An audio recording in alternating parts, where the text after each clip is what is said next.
Ever to rip through this city, took apart areas of this town. Tornadoes knocking over homes, telephone poles. The pictures absolutely devastating. It is Fox Saturday Baseball here today, and a matchup of the Cincinnati Reds taking on the St. Louis Cardinals. And now welcome to the broadcast booth, everybody. I'm Joe Buck. Tim McCarver is coming right up. Well, last night, because of the weather, Tony La Russa threw a changeup at the Cincinnati Reds. The scheduled starter, Kyle McClellan, did not start. Miguel Batista did, and Tim McCarver, because of that, starting the game with his bullpen, Tony La Russa had his starter ready to go when they resumed play. Yeah, the devastation was widespread last night, but one guy who was not unprepared was Tony La Russa, starting Miguel Batista, who was his most rested reliever, and then saving Kyle McClellan until after the rain delay, which was very, very smart. Yeah, and a rain delay of 2 hours and 10 minutes. Meanwhile, you've got Cincinnati, one of the best young teams in all of baseball. They are the defending champions of the Central Division, and they are absolutely loaded as a ball club. Yeah, the interesting thing about the Reds, I think everybody knows how young they are, but a lot of people may not know how deep they are. And they're headed by that guy at first base who's among the best players in the game. And that guy, his name is Joey Votto. He was the MVP last year, but he's not the only MVP in the house today. Between them, they've won the last 3 NL MVP awards. Joey Votto and Albert Pujols. The Reds and the Cardinals renew their rivalry next on Fox.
Degree day, and glad you're with us today on Fox.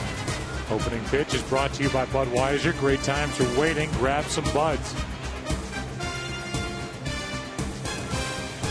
And you look at Chris Carpenter, and we'll give you the Taco Bell starting lineup and what he'll have to face from Cincinnati. Taco Bell, think outside the bun. It'll be Stubbs, Phillips, and Votto. the middle, it's Gomes, Bruce, and Cairo. Ramon Hernandez, Yanesh is the shortstop, and Travis Wood, the lefty, is on the mound today for Cincinnati. And the first pitch of the day is outside for ball one from Chris Carpenter. It's Drew Stubbs who has shown power. He's got great speed and trying to get it started for Cincinnati, who lost last night here by a final of 4-2. And the count evens the ball and a strike. Here are the numbers for Chris Carpenter, who is looking for win number 1. And the ERA is big, coming off a good Sunday start in LA. Strike 2. Here's the scouting report for Carp, and that's how he's known as from his teammates. Thoroughbred stuff with the Kentucky Derby only 2 weekends away. And he comes set at the waist. We'll explain that when the Reds get a man on, and Carpenter a true team man, and we'll explain that too. Ow. Let's say that got away from Chris. That was a breaking ball. And slipped out of his hand. And then behind the back of the leadoff hitter, Drew Stubbs. Here's a 2-2. And a full count. Again, it's Stubbs and Brandon Phillips and Joey Votto. If anybody gets on, Johnny Gomes for Cincinnati, who starts the day at 10-10. Hard hit, but right at the second baseman, Punto. 1 out.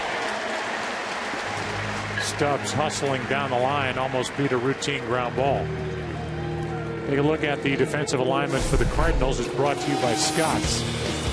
Holiday, Rasmus, and Berkman in the outfield, with an infield of Freeze, Terrio, Punto, and Pujols.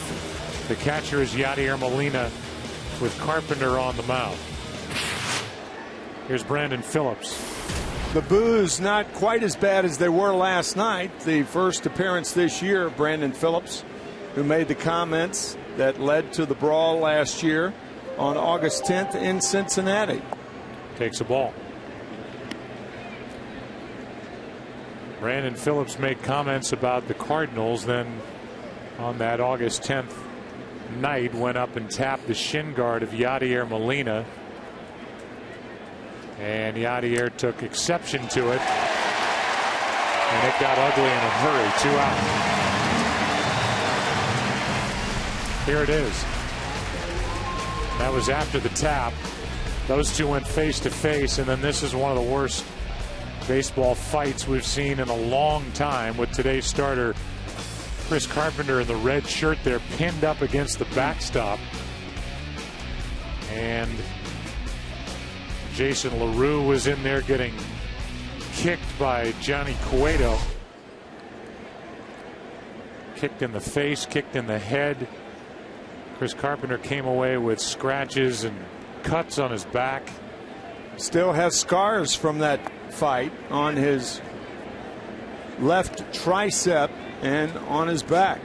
We asked Chris about that yesterday, and Chris said, hey, look, it was part of the game. It was not something either team was proud of, and he does not think it will be any kind of carryover. Neither do I. There's a strike, and it's 1-1 on Joey Votto. Brandon Phillips shaking his head, had 2 hits last night, including a home run, his second of the year. That misses, and the count goes to 2-1.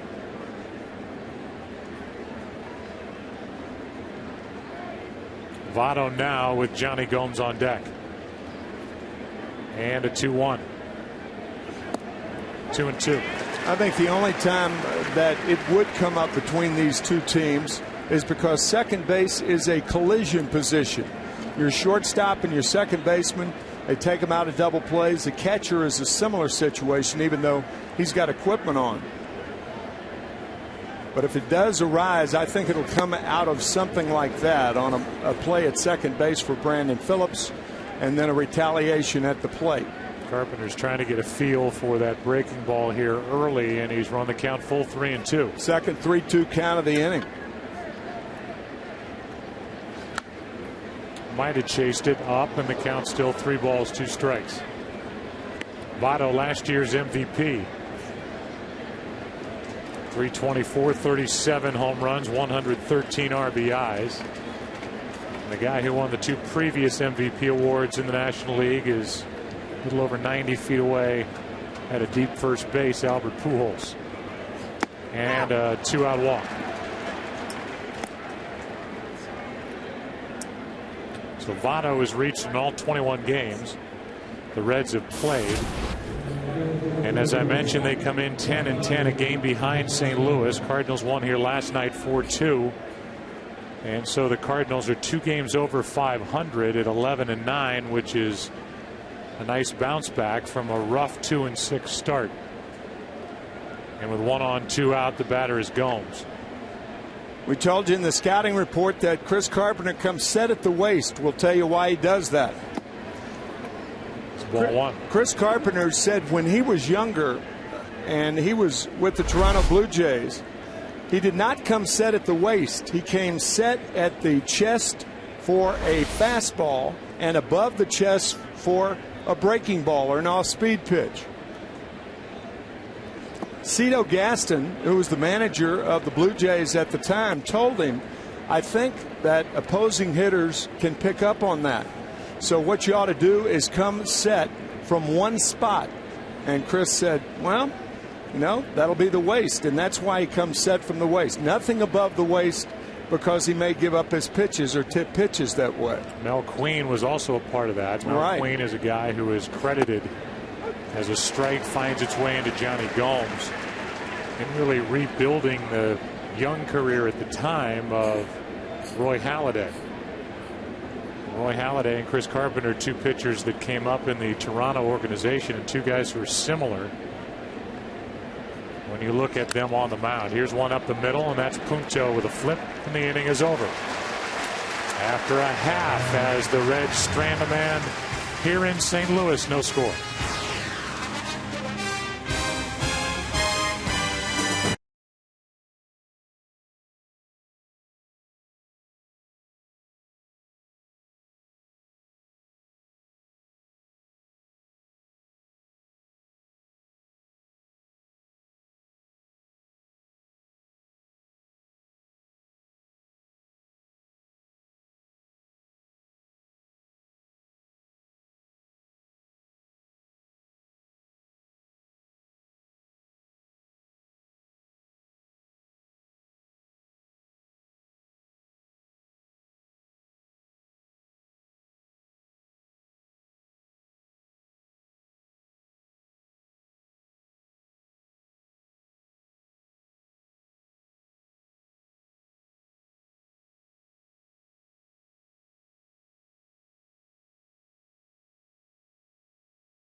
St. Louis, Taco Bell think outside the bunt. It's Theriot leading it off with Colby Rasmus batting second. Pujols hits third. Matt Holliday, Lance Berkman, David Freese.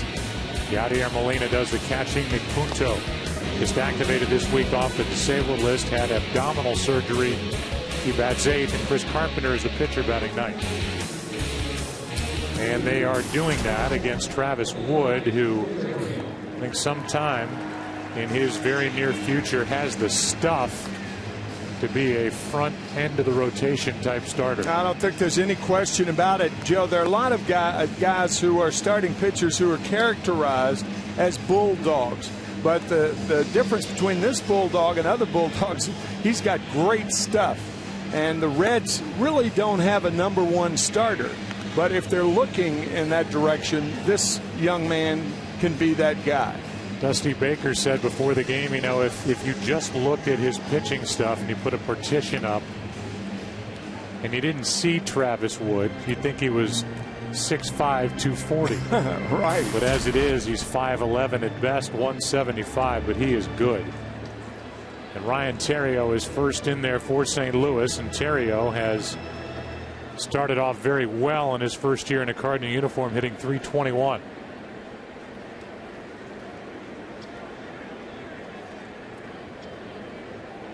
No score, bottom of the first, and a strike is into Theriot, who was all over the bases last night with 3 hits. Cardinals started this season, the first 8 games, they were 2-6. They were hitting .216, and they were averaging less than 3 runs per game. There's a strike, and it's 0-2. But they have started to hit their stride here. And that's with the return of Matt Holliday after an appendectomy and the resurgence of Albert Pujols. There's ball 1.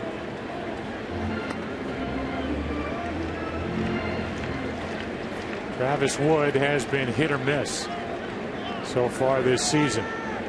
Been very good, very bad, very good. Coming off a bad outing his last time out. Just missed. 2-2. Wood lost to the Pirates on Monday in Cincinnati, allowed 6, 8 hits in just 3 1/3. Probably his worst major league start of 21. Here is 2-2. And a good start for Travis Wood as he rings up his first strikeout. Dusty Baker kidding about Travis Wood, who's from Little Rock, kidding about his accent, said, I just turned that change up over just a little bit, Dusty. And he did just that as Theriot swung over the top of it for out number 1. The home plate umpire, Scott Berry. John Hirschbeck is the crew chief at first, Wally Bell at second, and Laz Diaz is at third. Rasmus, strike 1. Colby Rasmus this year is the everyday center fielder. In the past couple, he has platooned, and so he's still trying to figure it out when he faces left-handed pitching. Been a little better here in the start of 2011. He's in the hole 0-2.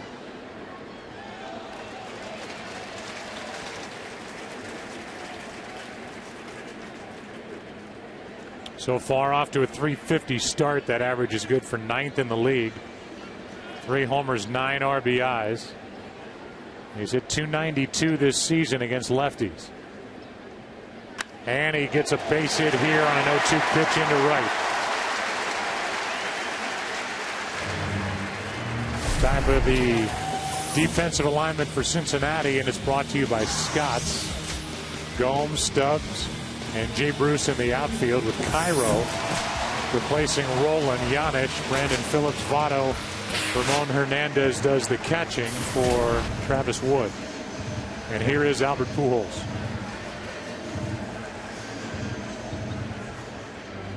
Got off to a bad start, hit .150 through the first 10 games. But now overall his average is up to .250. And his power and production is back, and he hits one into left center here. Stubbs is over to get it, 2 out.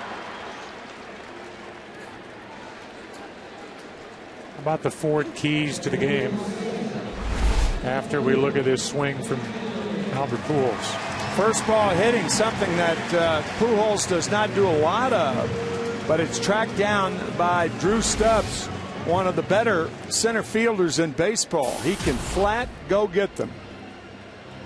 In fact, you got Stubbs, a great center fielder, and Jay Bruce, a fine right fielder, and a good defensive team for the Cincinnati Reds.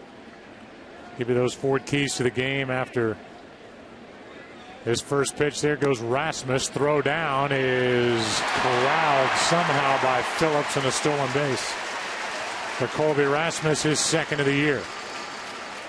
Here are the Ford keys to the game.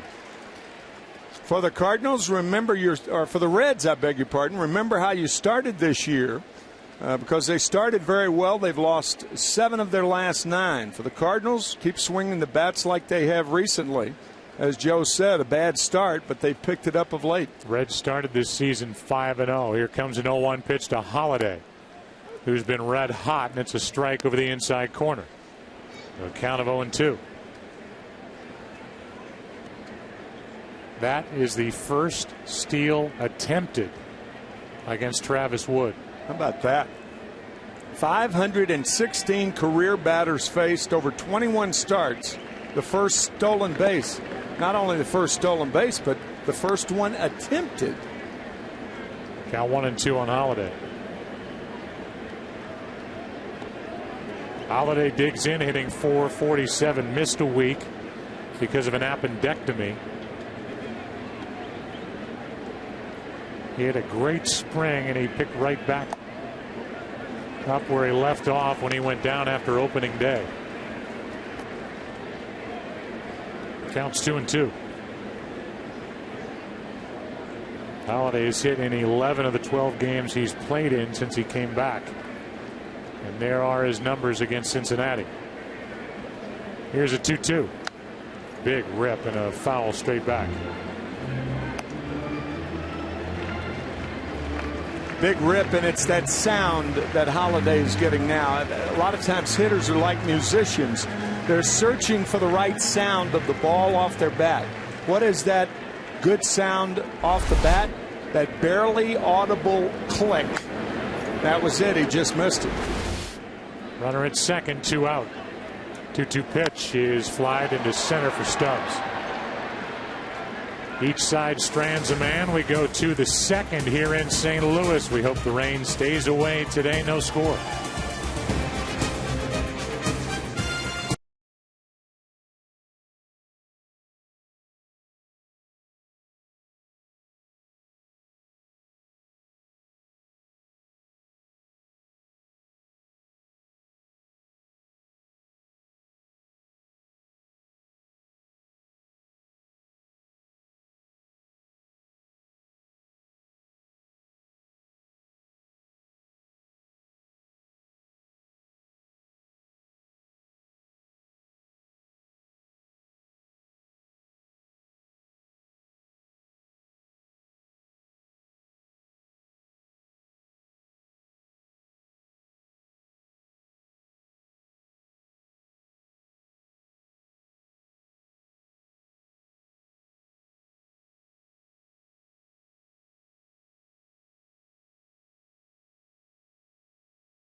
Grace the banks of the mighty Mississippi. Samuel Langhorne Clemens, better known by his pen name of Mark Twain, navigated these waters as a riverboat pilot. While many know him for his great literary works, he is also remembered as a baseball fan.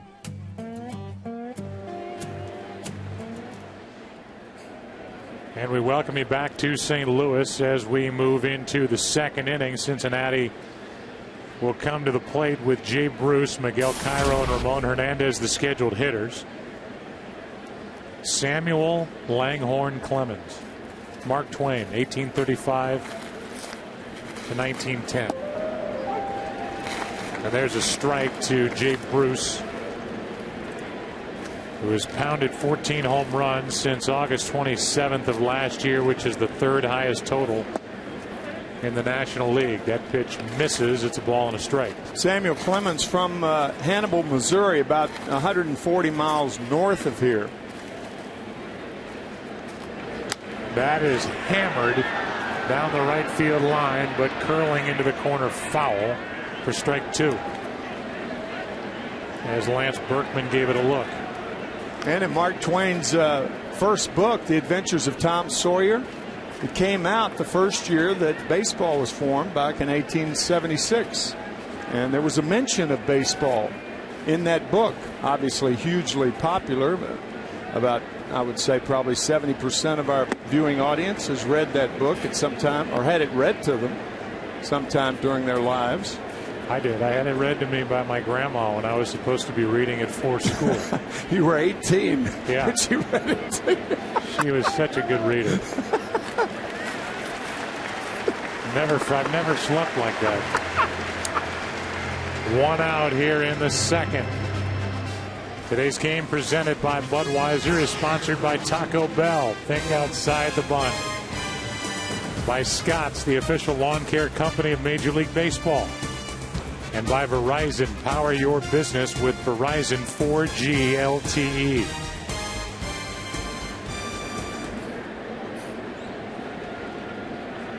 One out. And the pitch is on the outside corner for a strike.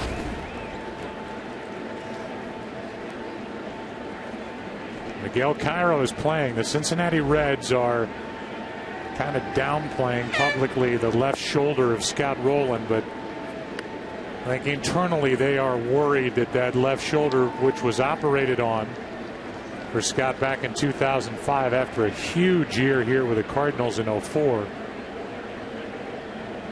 is a little bit more serious than they may be letting on. There's strike two on Cairo. Walt Jocketty brought Rowland to this Reds club, and for as much as Rowland will give you on the field, at the plate, with his glove, he is terrific in the clubhouse. Breaking ball strikes out Cairo. 2 out.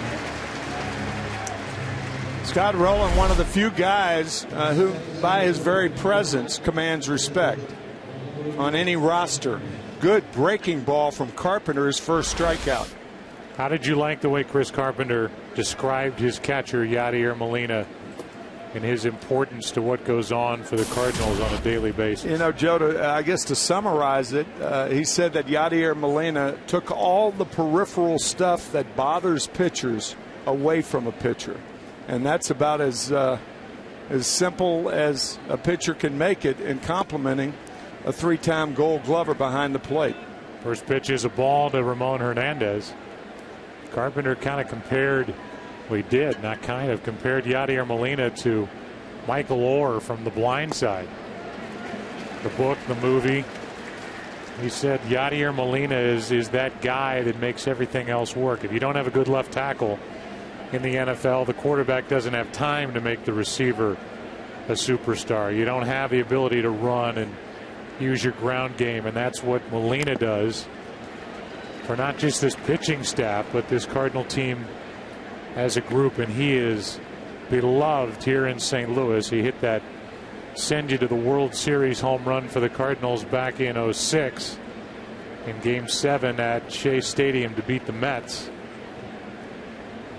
And he is the youngest of the three Molina brothers, all catchers in the big leagues. But this guy is special. That's back to Carpenter, and that is a 1-2-3 second. Let's go to the bottom of the second.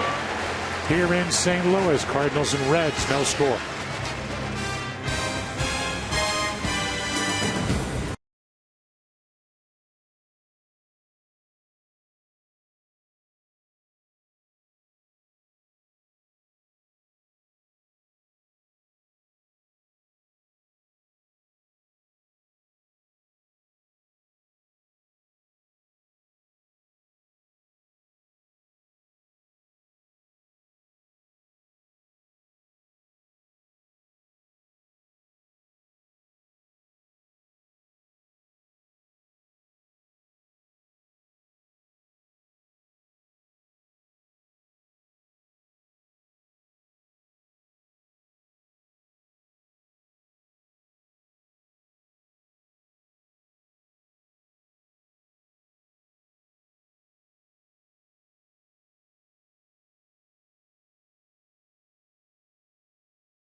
Budweiser. Great times are waiting. Grab some buds. Going to the bottom of the second here in St. Louis. Berkman, David Freese, Yadier Molina will bat against Travis Wood, who allowed a base hit and a stolen base in the first.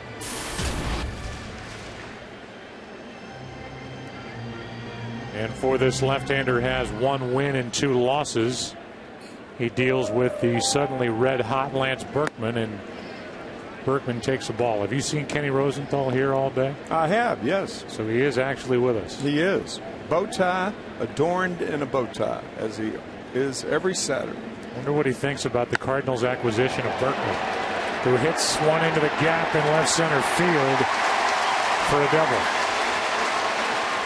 I have a feeling we may find that out. Well, A's general manager Billy Beane targeted Berkman early in free agency. He was thinking, Joe, that Berkman was primed for a bounce-back year, that he'd be a great buy on the open market. Well, Berkman chose to return to the NL Central. He spurned not only the A's, but also the Rangers, whom he predicted would be an average team in an interview with a Houston radio station.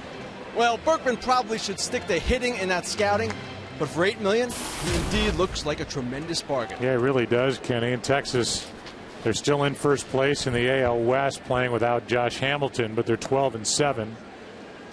So they're doing just fine. But the Cardinals have found, as David Freese took ball 1, Cardinals have found a guy who has not only been revived at the plate, he's done fine in the outfield, but he's taken on really a leadership role with his ball club. And there's a base hit into right. That'll score Berkman, and the Cardinals lead 1-0 in the second. Joe, I was just going to comment about how far Joey Votto was playing. You were. Off of first base. Honestly, I was. Look at that. I mean, that can't help but get your attention. And a line drive by David Freese right into the position where a lot of first basemen are. But Joey, I mean, inordinately off of first base. I mean, he was way, way off the line. So for Freese, he gets the RBI. That's number 11, adds to a .339 average, and it brings in Yadier Molina. You don't buy the fact that I was going to say that. No, I think that's the oldest analyst trick in the book. Well, it might be. It's like when you're doing basketball and you watch the coach over on the corner of your eye calling timeout. I think they should call it timeout right now. One of those, yeah. Sure. The tricks of being a major league analyst. Yeah. The after-the-fact second guessing that comes right along with it. You've done it well over the years. Thank you. All 57 of them. Here's one into center. Stubbs is back to grabbing one out. I'm glad you laugh. The best audience in television history. It's fun to look forward to every Saturday when you can be ripped by your partner. That's right. On national television. With half a voice. Yeah, right. Love it. Nick Punto digs his way in. It's ripping out of love. It's a love rip. Love rip. Punto is 1 for 6 as a Cardinal. Showed up in spring training after a long run with the Twins, and he found out he needed abdominal surgery. But he is back quicker than the Cardinals expected, and with Skip Schumacher, the everyday second baseman, on the disabled list, it's coming a good time. Freese back without a tag. Travis Wood does not have a good move to first base, but most left-handers don't need good moves.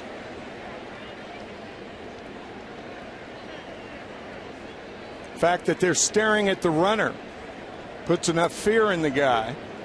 And unless you're guessing and guessing right, most guys won't try to steal off left-handers. There's a strike to Punto.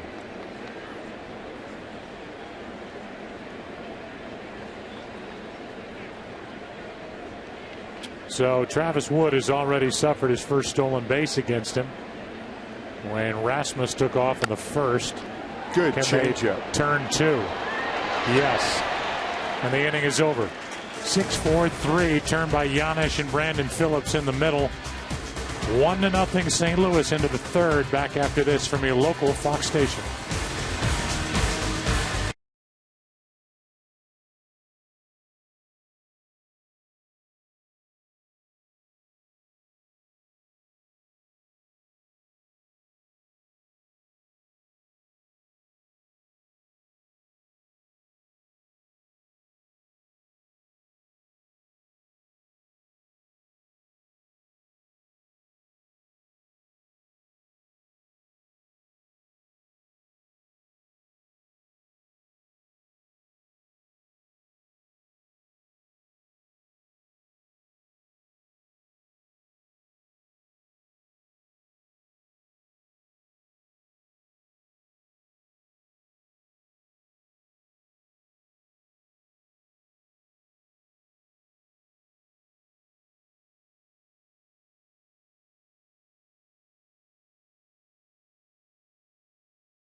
Ball is presented by Budweiser. As we go into the third inning, a 1-0 St. Louis lead, and Giannis is first up, takes a strike. Giannis, then Travis Wood, who's a good athlete, good hitter. Actually homered against the Cardinals and Wainwright last year, and then Drew Stubbs. Giannis, who had the way cleared in front of him in 2009 when the Reds traded Alex Gonzalez to Boston. Struggled down the stretch last year. Hitting .293 and now set up at a ball and 2 strikes.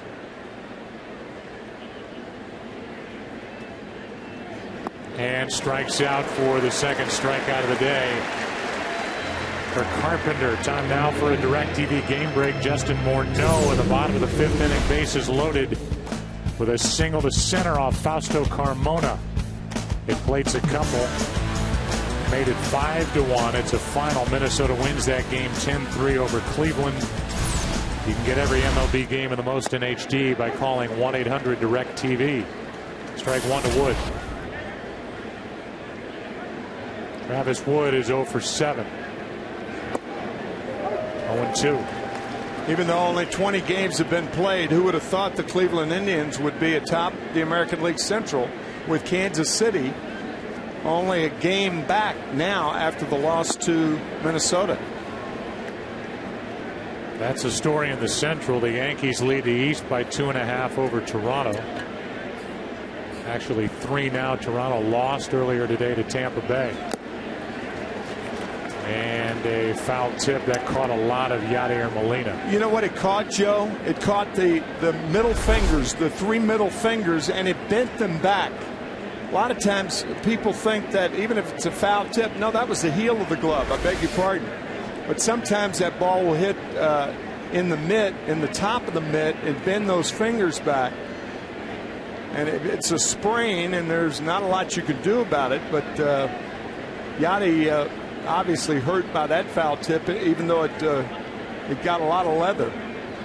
Here's a 1-2 and a pop up on the infield. Punto is charging after it, and he'll take it 2 out. When you talk about Yadier Molina, you're talking about a Gold Glove award-winning catcher, and Albert Pujols, a Gold Glove award-winning first baseman. They received their awards from Rawlings prior to today's game. Pretty good, huh? 2 for the Cardinals. Well, the Cincinnati Reds have 3 Gold Glovers.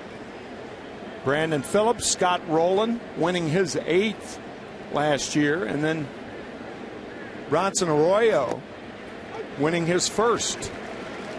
There's a strike to Stubbs. That's a good trophy too. I mean, it's nice. That's nice. Can't be like Joe Torre though. Joe said that he won the Gold Glove in 1965 and used it in 1966.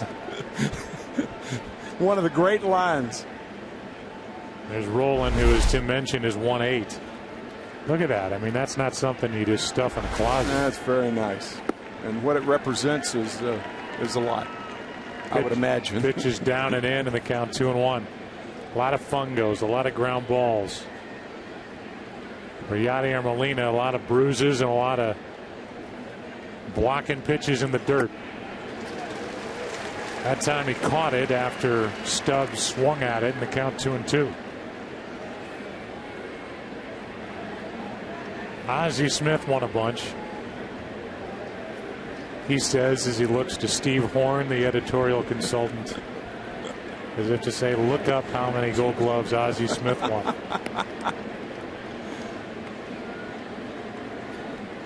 Three balls, 2 strikes. Few could compare with the Wizard of Oz, I'll tell you. That's right. A 2 out, nobody on. A 2 out walk.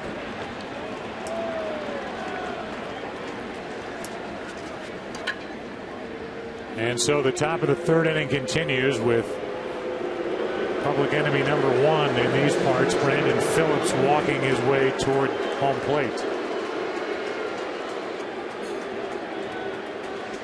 Now, we talked about Brandon Phillips being one of the 3 of the Reds who won a Gold Glove last year.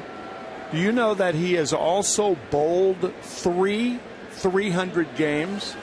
3 300 games. Wow. It's phenomenal. He is some athlete. And this is a big bowling town. There's something that Brandon Phillips and his Twitter world might not be aware of. Yeah. The National Bowling Hall of Fame here in St. Louis.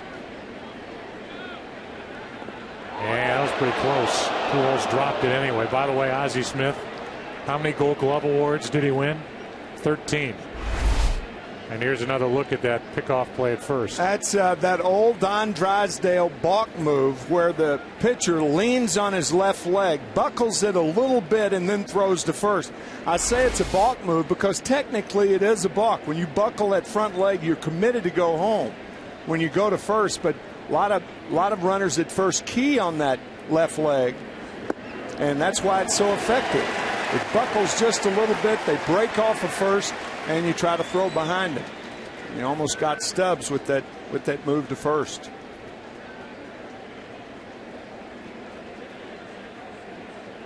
So far, Carpenter's done a good job of keeping the Cincinnati Reds hitters off balance. That was not much of a swing by Brandon Phillips. He is behind on the count 0-1. Phillips bounced back to Carpenter his first time.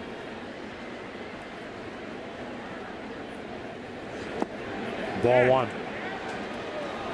They appeal and no swing, says the first base umpire John Hirschbeck.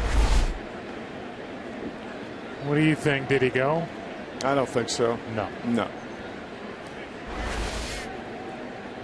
Reds still looking for their first hit. As Tim mentioned, they have now lost 7 of their last 9. Cincinnati, team that won 91 games a year ago and won the Central by 5 over St. Louis. Strike 2. And a good curveball from Chris Carpenter.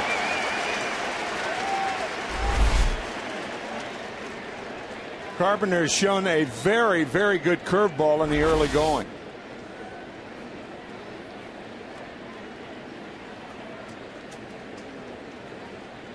Good time to run right here.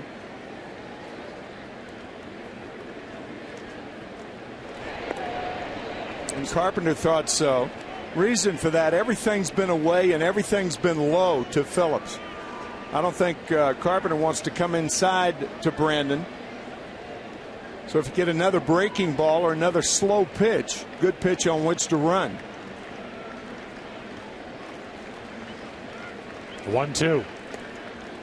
That would have been a good pitch. Instead, it's just a 2-2 count with a runner still at first.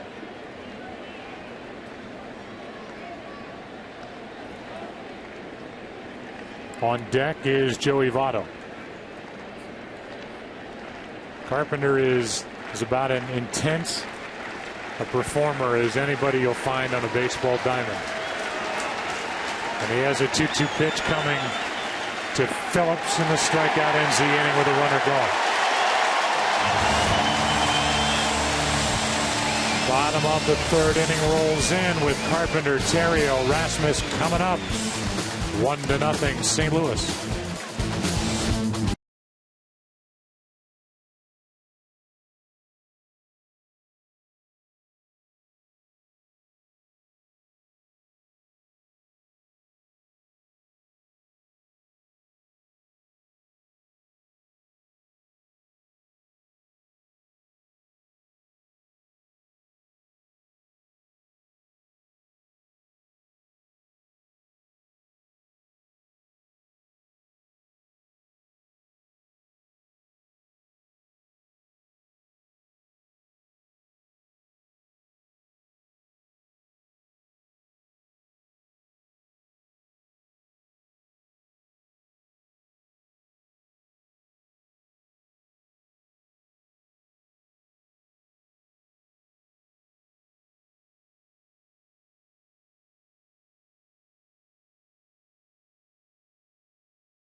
Dugout after the top of the third inning. A high five and a smile from Chris Carpenter, who doesn't do a lot of that typically during the day he pitches. Carpenter takes a ball from the left-hander Wood in a 1-0 game. St. Louis on top.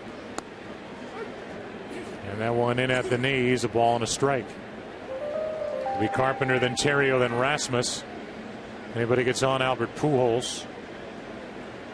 RBI in this game belongs to David Freese. Here's a 1-1. Ball 2 outside. We talked to Chris Carpenter yesterday and asked him if he gets compared to Doc Halladay a lot.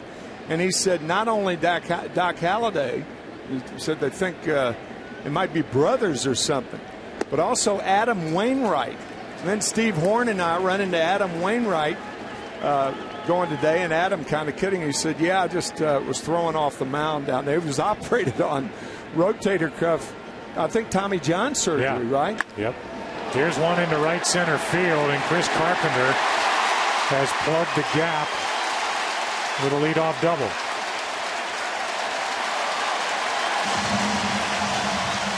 So a double by Carpenter. And we asked Adam Wainwright the same thing, if he is compared to Carpenter. He said all the time in St. Louis, as Carpenter leads off the third inning with a double. In fact, Carpenter and Halladay Holiday are such good friends that they were in Mexico in a golf cart when Doc was named the Cy Young Award winner in the National League in November, about the middle of November last year. Very, very close friends. That's Matt Holliday on your right. Yeah. Has absolutely nothing to do with the story. Yeah. Here's a bunt by Terrio, 1 out, as he bunts Carpenter over to third with a sacrifice.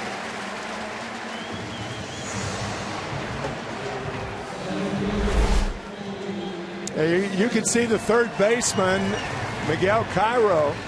He took one step in and then he stopped because he was going back to third if the ball wasn't bunted sharply and placed well down the third baseline.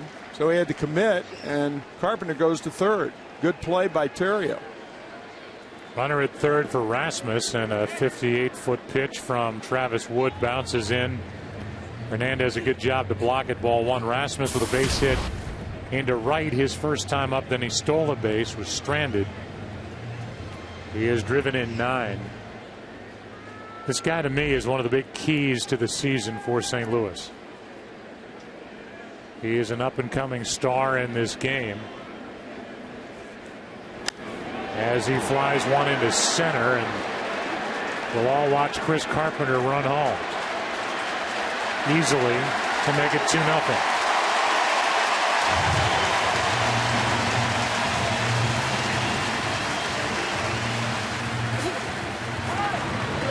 And RBI number 10 for Colby Rasmus with a sac fly to center. How many times do you see a guy get on second base with a leadoff double and then score on 2 sacrifices? One on the ground, one in the air. That's what Carpenter did to make it 2-0. Get him on, get him over, get him in. And Carpenter started it. That's all a result, really, of Travis Wood falling behind Chris Carpenter with a count of 3-1, having to come in with a fastball. Makes Carpenter a better hitter. He doubled and then was bunted to third. Scored on the sac fly as Pujols takes strike 1. Albert Pujols is unsigned past 2011. And what nobody credits around here or even talks about is the contract he signed that he's still working on right now after being in the big leagues for 3 years. Walt Jocketty and the Cardinals stepped up and locked in Albert Pujols as he strikes out for what turned into an 8-year deal. That deal is up, and who knows what the future holds for number 5 of St. Louis. 2-0 Cardinals into the 4th.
third. Drive one. And by Klondike Ice Cream. What would you do for a Klondike bar? As we go into inning number 4, and the first pitch is in for a strike to Joey Votto.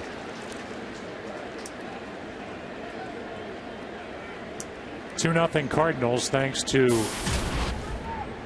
a leadoff double and a sac fly by Rasmus in the bottom of the third. Other RBI belongs to Freese, and that's a pitch in the dirt, a ball, and a strike.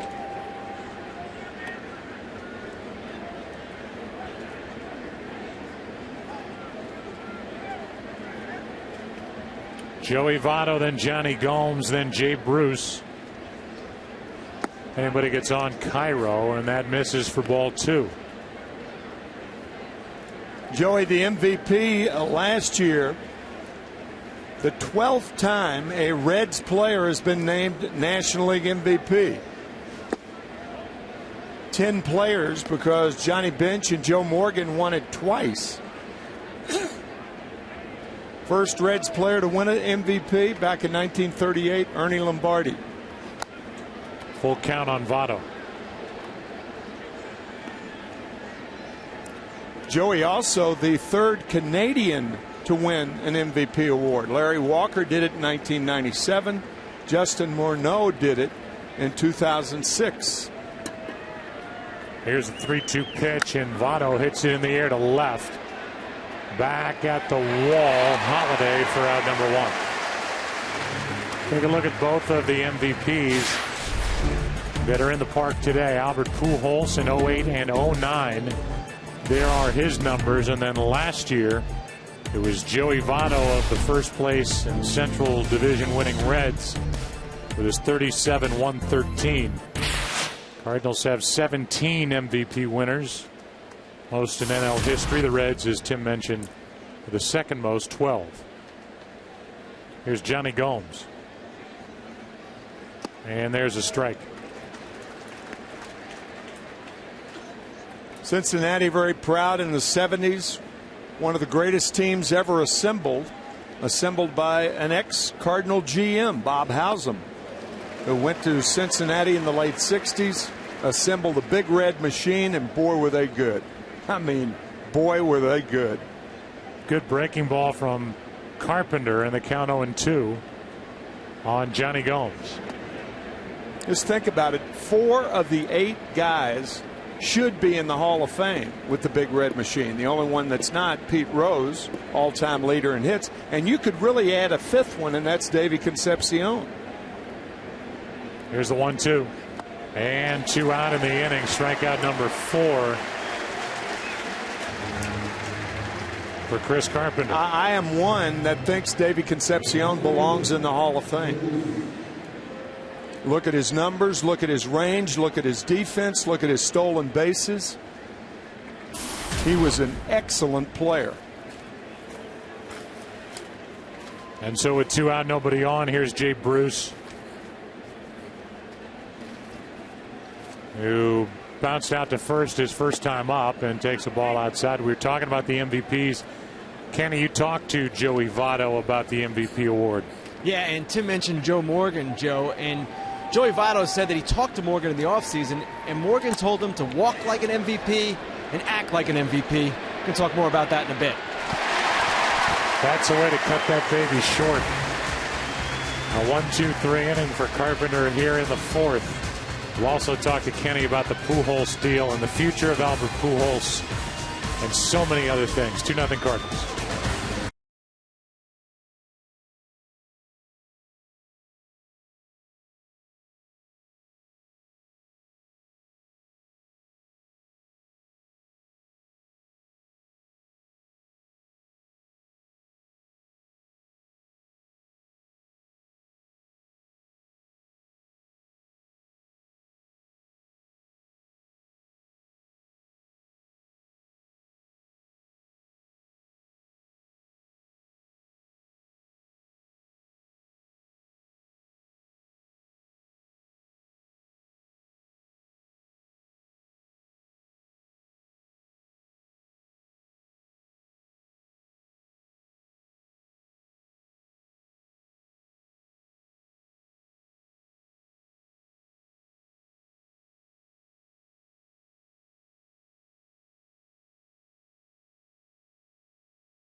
St. Louis with Lance Berkman, David Freese to follow. 2-0 Cardinals. And Travis Wood is back on the hill, and he misses down and in, ball one.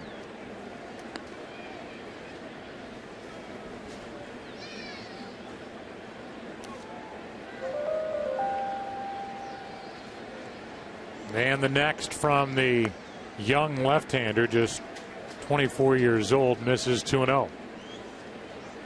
Travis Wood, who works out during the offseason with Cliff Lee. You're a left-hander.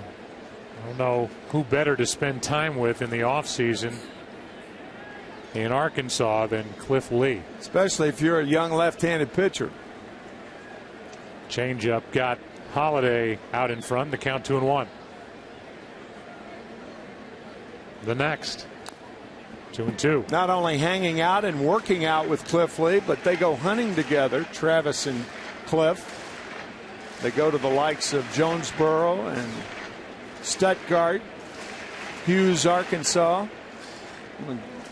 The great Ducks Unlimited Flyway down in Arkansas. Some of the great duck hunting in the world there. There's strike three as he fooled Holiday, and strikeout number 3 for Cliff Lee's protege. One out here in the 4th inning.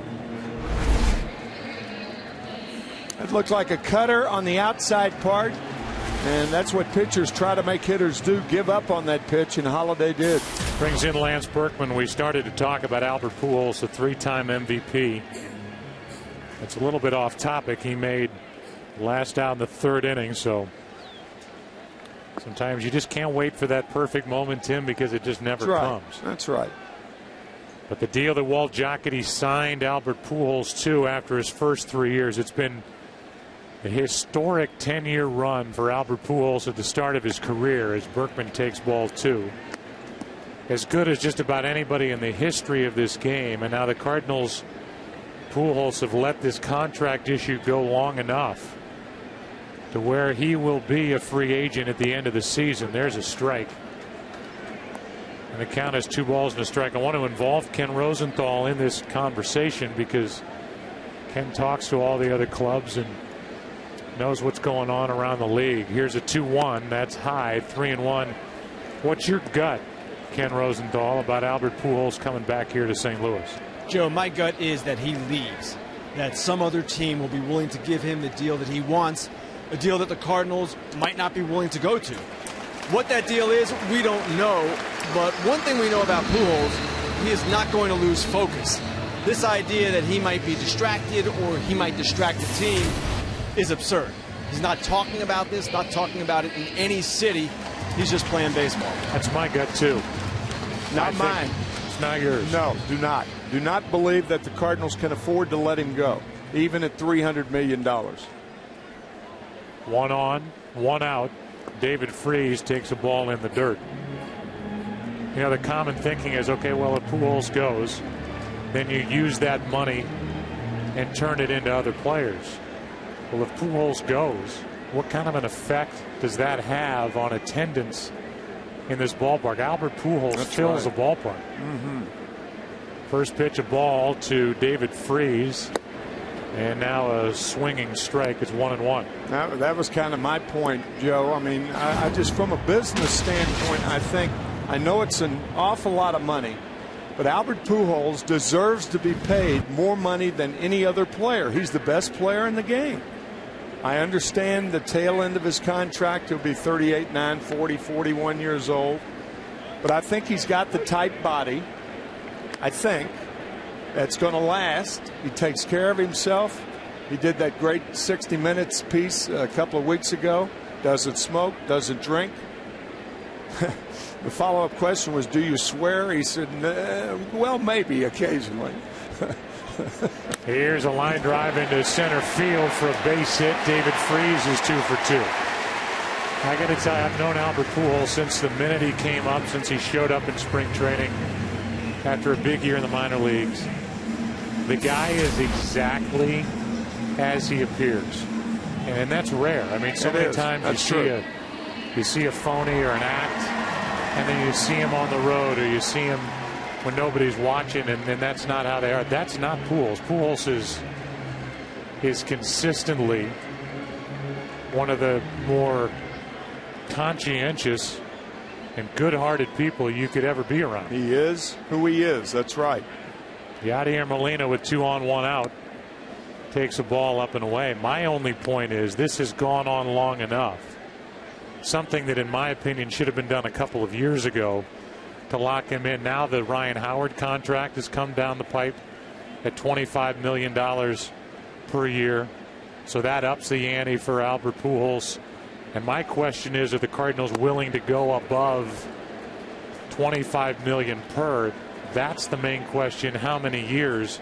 And once he gets out on the open market, well, whether it's the Cubs, the Angels, the Mets if there's new ownership, the Dodgers if there's new ownership, I think there are going to be a lot of people knocking on his door.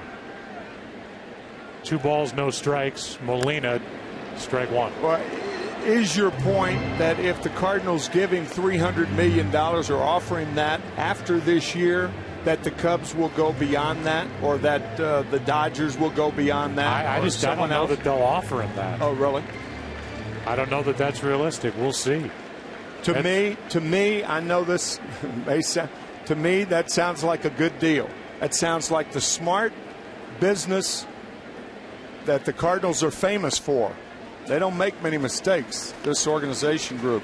Saw a shot of John Mozeliak, who is the Cardinals general manager, and he took over for Walt Jocketty, who was in control when Pujols first came up. Kenny, what else do you have on this? Well, one thing that should be noted here is, Joe, that the Cardinals don't want to take their payroll beyond, say, the $100 to $120 million level. And if Pujols is making between 25 and 30, in their mind, that is perhaps too high a percentage. Now, we can debate whether their payroll should go higher, but if they're not taking it higher, then perhaps for them the deal just doesn't work. Yeah, but Ken, this is not a small market team.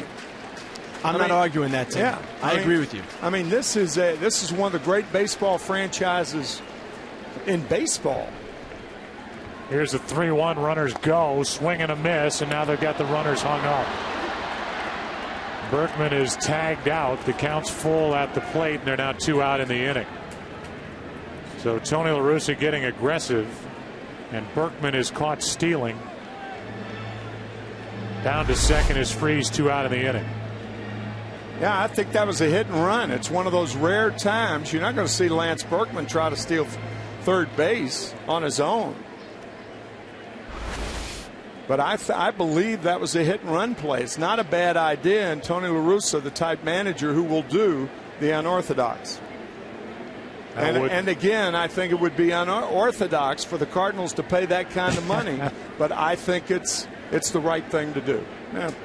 But I'm outvoted 2-1 by my colleagues. Here's a ball off the end of the bat into left center field. Should end the inning, and Stubbs is back to get it. Either way, none of the 3 of us are paying it. No. So it doesn't matter. That's right. A walk, a hit, 1 left. Cards have left 2. They lead 2-0 as we go to the 5th in St. Louis.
inside our broadcast booth on a chilly day. Joe, that's Tim. Hi. It's good to be with you here in St. Louis. And it's been a good game for Chris Carpenter, who so far, Tim, is not allowed a hit, struck out 4 and walked 2.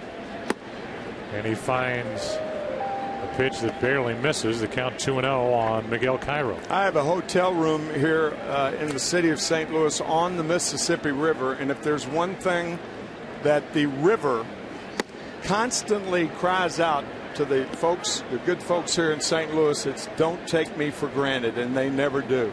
And I was just thinking of all the bad weather and everything over the last couple of days, and yet the tugboats keep pushing their freight up and down the river. And I've spent a real exciting day and a half watching tugboats. Well, I got to tell you, last night was frightening. Oh, it really was city. Devastating. And the damage that was done by the tornadoes in and around this area. Oh. I'm sure. I mean, if you're watching this game, you've been watching TV. I'm sure at some point today, it's all over the place, ripped through the airport, through neighborhoods. Yep.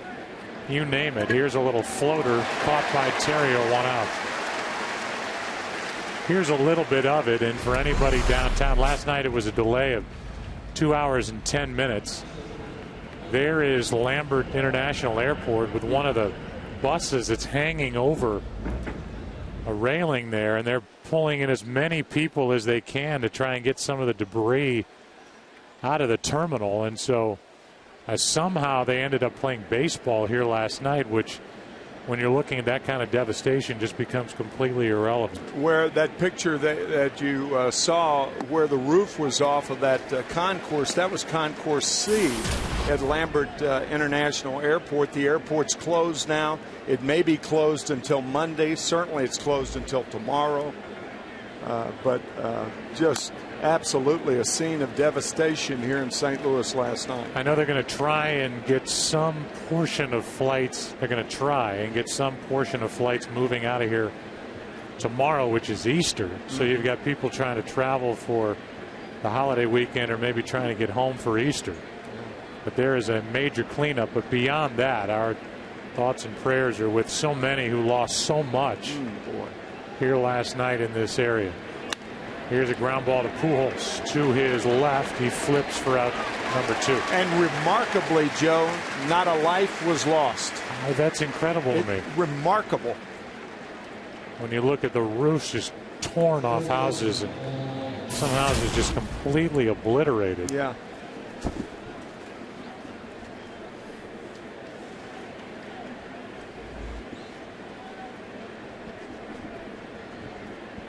And yet not one life lost. In the storm here last night, a foul back and out of play as Giannis, who struck out his first time, is behind on the count 0-1. So Carpenter's trying to get through 5 hitless innings. Reds are coming off a 2-5 homestand, and they will head to Milwaukee for 3 at the beginning of next week after his Sunday night game here tomorrow night. There's a good curveball for strike 2 on Giannis. And now the next. 1 ball, 2 strikes. A Reds team that was frustrated last night, going 1 for 13 with runners in scoring position. It just was under the skin of Dusty Baker when we were talking to him before today's game. There's ball 2 down and away. Yeah, Dusty's saying that, you know, nowadays when you get runners on at third base with less than 2 outs, there's less of an assurity that they're going to score like there was, say, 30, 40 years ago when guys were trained along those lines. There's the first hit of the game for Cincinnati. It's off the end of the bat and a clean single on a broken bat for Giannis. And it's 1 on 2 out with Travis Wood coming up. Off the end of the bat that cracked his bat for the first hit of the game for the Reds. And it brings in Wood, who throws left, bats right. and who can handle the bat, comes up empty. Chris Carpenter knows that and went after him with something other than the fastball to start this at bat. Strike one. Travis Wood was the only pitcher in baseball last year. Of course, they hit in every game in the National League, but the only pitcher with a double, triple, and a home run last year. Easy play for Carpenter, and we're halfway through it on a Saturday in St. Louis. Cardinals on top of Cincinnati 2-0.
Weiser, great times are waiting. Grab some buds.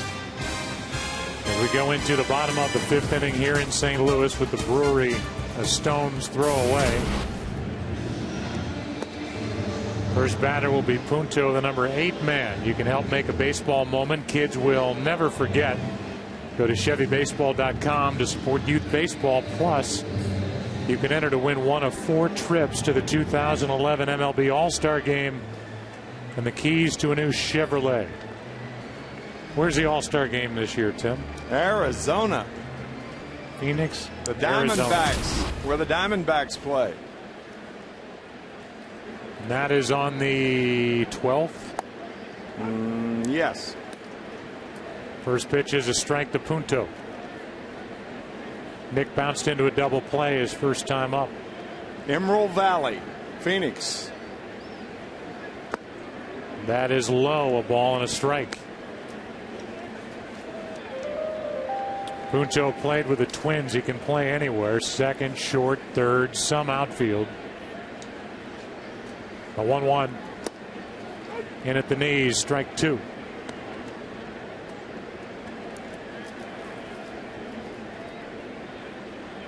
On deck is Carpenter and then Terrio.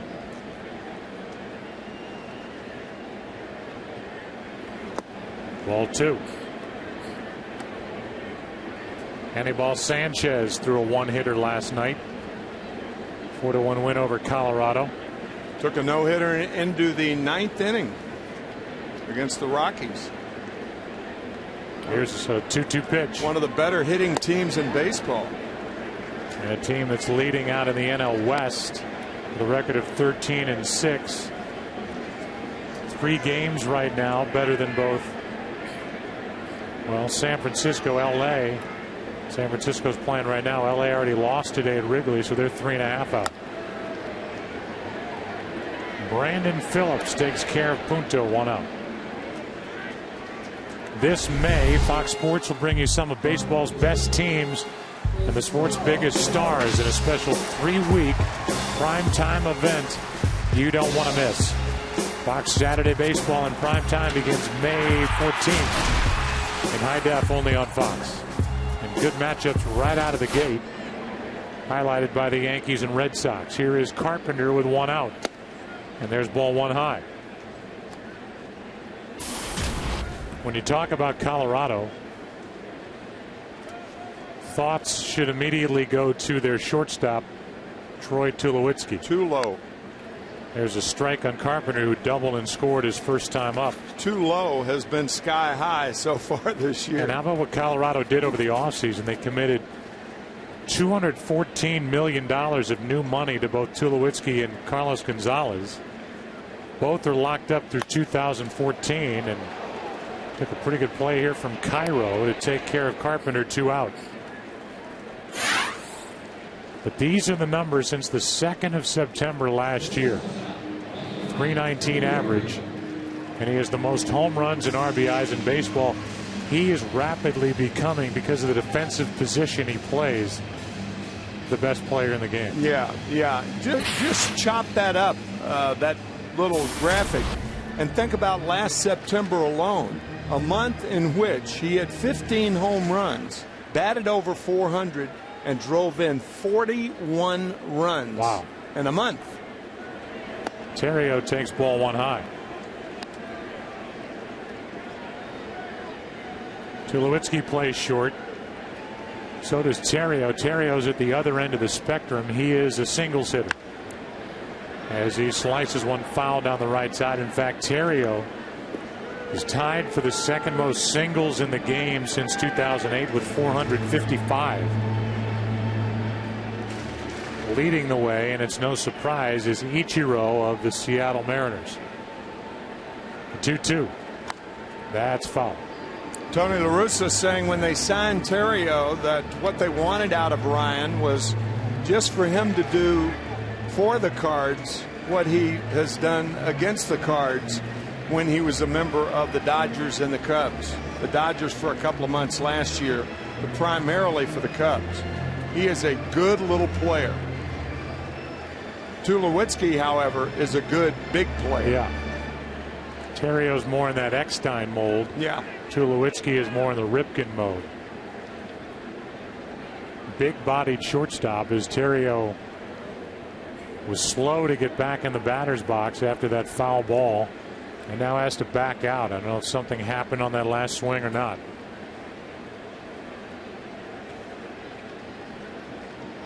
And now again, there's something wrong. Yeah, well, anytime you see something like that and swings provoke that oblique pull, we're not guessing up here, but been so many oblique injuries this year that the minute somebody has something that you can't explain from an announcer standpoint, you say, must be an oblique. Right. It's like in football, it's a stinger. A stinger, right. Turf toe. But he backed out twice. He took a while to get back in. Yeah. After that foul ball. Here's a 2-2 pitch from Wood. And Terrio strikes out looking. We go into the 6th. 2-0 Cardinals on top of Cincinnati.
Advisor is sponsored by Chevrolet, proud to support youth baseball across the country. By Michelin, a better way forward. And by ExxonMobil, taking on the world's toughest energy challenges. St. Louis Arch. Busch Stadium, the third version of it. And a first pitch strike to Drew Stubbs. Reds have to get something going. They have just a 1 hit, 2 walks. Struck out 4 times, and Stubbs is 0 for 1.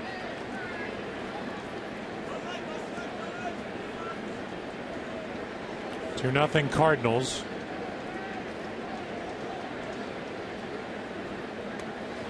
Good pitch in on the hands of Stubbs, and that's strike 2.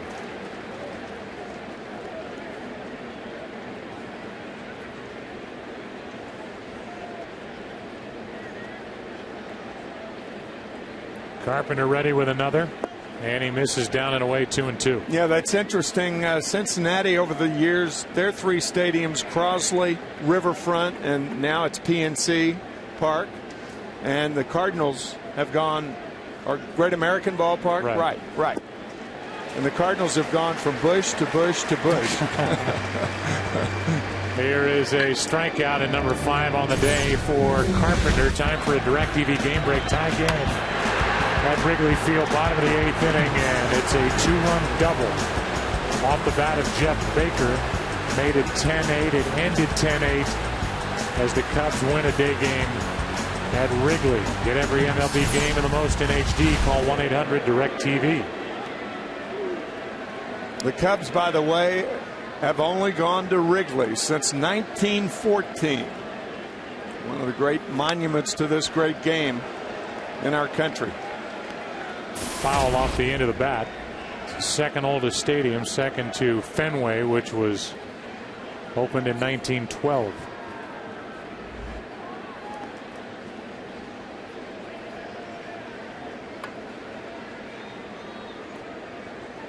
Brandon Phillips is 0 for 2. And he spins away from one up and in, and even that pitch, it wasn't that close, gets the fans excited with a guy they love to boo. Early game headliners, Morneau, after being sick all week, went 2 for 5. Castro, talk about him after this. Johnny Damon is back and had 3 RBIs. How good is Starlin Castro of the Chicago Cubs? Man. Entered today's action, tied in the major leagues for the most hits, and that 4 out of 5 day will put him on top by his lonesome. He is some player. 21 years old. That's high, 2-2. One of the better players that the Cubs have developed in their farm system in a long time. That's already his 10th multi-hit game of the season. He's tied actually with Colby Rasmus for the league lead. Here is a 2-2, and that's high, 3-2. With Votto on deck.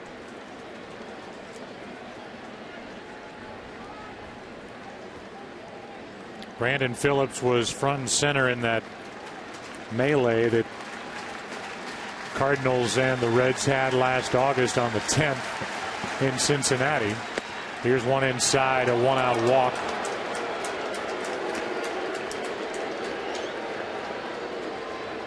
And Votto is coming to the plate. The Cubs and Cardinals got into it back in 2003.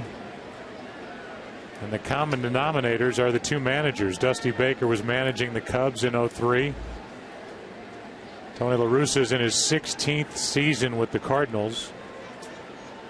And then Dusty, who played for Tony La Russa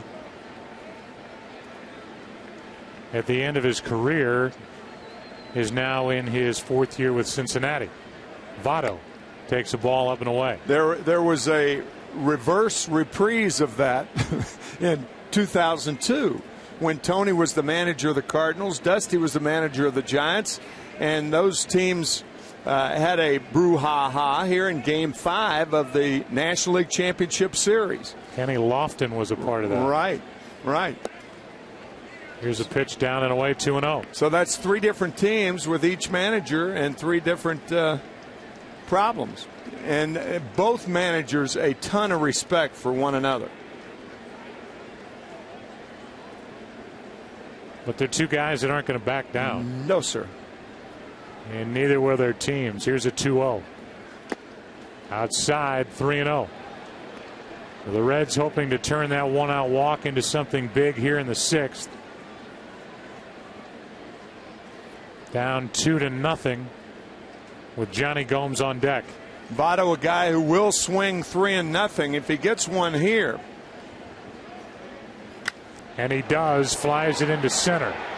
Back is Rasmus, and this ball is gone.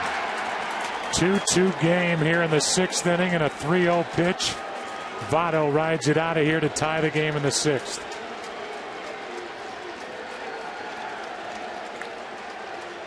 That's what falling behind will do. It will make the pitch more predictable.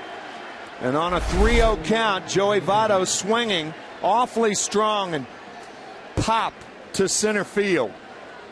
Home run number 4 on the year for Votto to tie this game up. Johnny, get your first knockoff. So Brandon Phillips walks, and then Joey Votto ties the game with a home run into left center field. Strike 1 on Gomes. There are the numbers for Johnny Gomes. He is tied for 2nd in the National League with his 6 home runs. And nobody has walked more so far this season. There's a strike, and it's 0-2. That for Carpenter, who today is making his 300th career start, is the 4th home run he's allowed this season. Good breaking ball, and that is out number 2. And strikeout number 6. The breaking ball has served Carpenter well for the 6 strikeouts on the curveball this afternoon, but he doesn't throw the curveball unless he's ahead in the count. That further is a reason why not only Carpenter but every major league hitter strives to get ahead. When they fall behind, makes a good pitcher a bad pitcher. Here is Jay Bruce, strike 1. Really, regardless of the stuff he has. You get major league hitters when they're looking for a predictable pitch in a predictable zone like Joey Votto, you're in trouble. Down and in, a ball and a strike. This is a Reds team that we came on the air talking about their depth. But their depth combined with their youth and the talent they have up and down this lineup. This is a good team, not just now and not just the reigning NL Central champs, but this is a Cincinnati team that should be good for a while. They're going to be around for a while. Trying to get 2 of their starters back, Homer Bailey and Johnny Cueto. That one gets away from Carpenter, and the count goes to 3-1. That should help eat some of the innings that Dusty Baker is not getting out of his rotation, and therefore having to use with his bullpen. That's what's really bothered him early in the season. Here is a 3-1 pitch. Line drive caught by Terrio, and the inning is over. A walk to Phillips, and this from Votto ties it 2-2 into the bottom of the 6th.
The Cardinals here in the 6th inning. That means Rasmus, Pujols, and Holiday.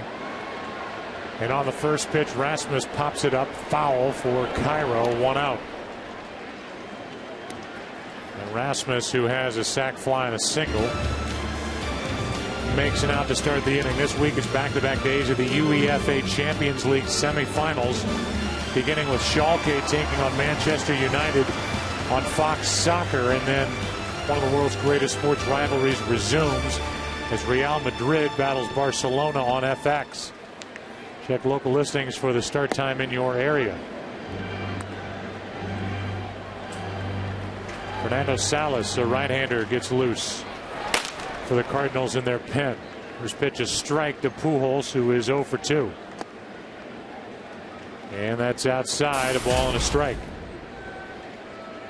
Pujols, who came in with 43 career home runs against the Reds, just hit number 44.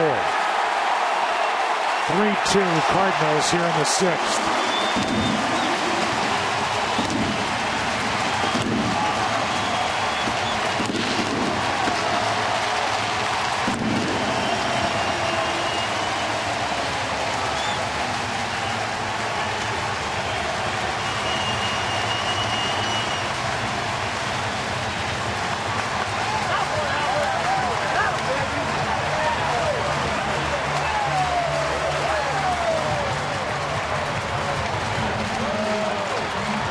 Two elements of hitting: wait and have quick hands. Pujols waited on the changeup, and those lightning fast hands put the Cardinals back on top. Holiday hammers at a pitch and flies one into right. Jay Bruce, a long run, and he's there, 2 out. Lightning quick.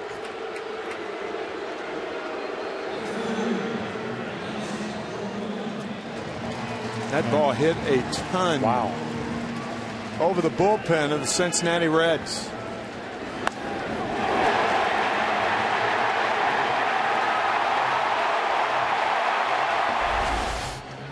National League hitters talk about it all the time. There's nothing wasted in Pujols' movement toward the ball, and you had a great shot of seeing a great hitter, one of the greats in the game, in the history of the game. Here's a base hit by Berkman as he hits it off the glove or arm of Cairo to keep the 6th inning alive. Right off the edge of the glove. Cairo may have saved a double by getting leather on it. The inning continues. So the Reds MVP, the reigning MVP, rode one out of here into left center field on a 3-0 pitch the opposite way, and on a pitch that was delivered belt high, Albert Pujols on 1-1 shot one out into left over the bullpen to untie it for career home run number 415. David Freese now, who's 2 for 2 and hitting .359.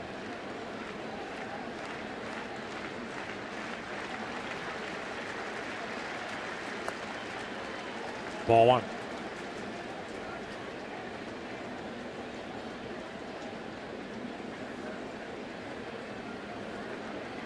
Some of the darker clouds roll in overhead, and there is rain in the forecast from about 7 o'clock on. 1 ball, 1 strike as Freese took a huge rip. Not a dark cloud in the skies as far as 2 fans here at Busch Stadium this afternoon. Who are they? Jay and Dee Dee Wood from Little Rock. Travis Wood's mom and dad, who travel to St. Louis for the 2nd time. They saw Travis pitch here last September, and they're watching him pitch again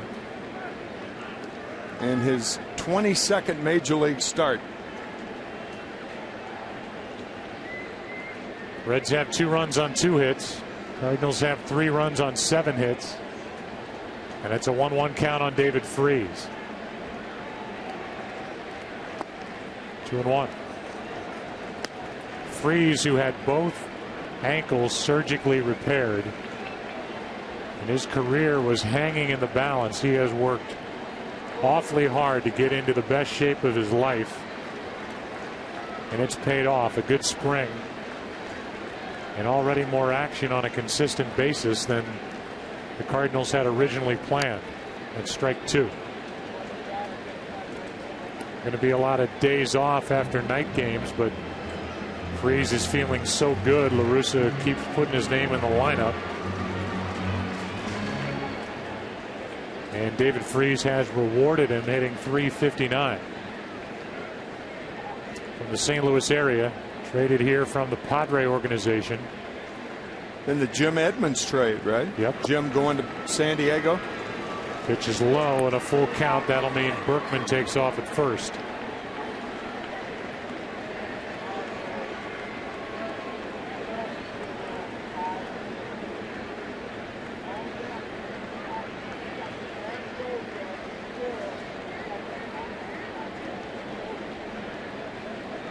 Berkman takes off and Freese strikes out. These fans have become used to this. Albert Pujols goes deep with 1 out in the 6th inning. He watched it as we did. 3-2 St. Louis into the 7th. Back after this from your local Fox station.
By Budweiser. As we go into the 7th inning, the Cardinals will dip into their bullpen and call on Fernando Salas. And Salas gets it by the bat of Cairo, strike 1. Salas came up at the same time Eduardo Sanchez did. Eduardo Sanchez has been, I don't want to say unhittable, but he's been a revelation out of the bullpen, just 22 years old. And Salas, who came up last year, made 27 appearances, had an ERA of 3.5, is handed a 1-run lead in the 7th. Had a look at Logan Andrusek warming for Cincinnati. Dusty Baker telling us before the game that there is a pretty good chance you may see Aroldis Chapman, the flame-throwing left-hander from Cuba. Throws harder than anybody in the game, and maybe than anybody in the game ever has. Freese has to make a good play, and he does for the out. 1 away. Takes a hit away from Miguel Cairo to start the 7th. So the umbrellas are up. The rain is coming down, and David Freese, who is testing those ankles and those feet, makes a nice play on the move to get Cairo for the first out. For all of those Cincinnati fans who may be tuning in for the first time, if you haven't seen Aroldis Chapman, talk to your neighbors about him. I mean, I've never seen a city as excited about a young pitcher as Cincinnati is about their Chapman.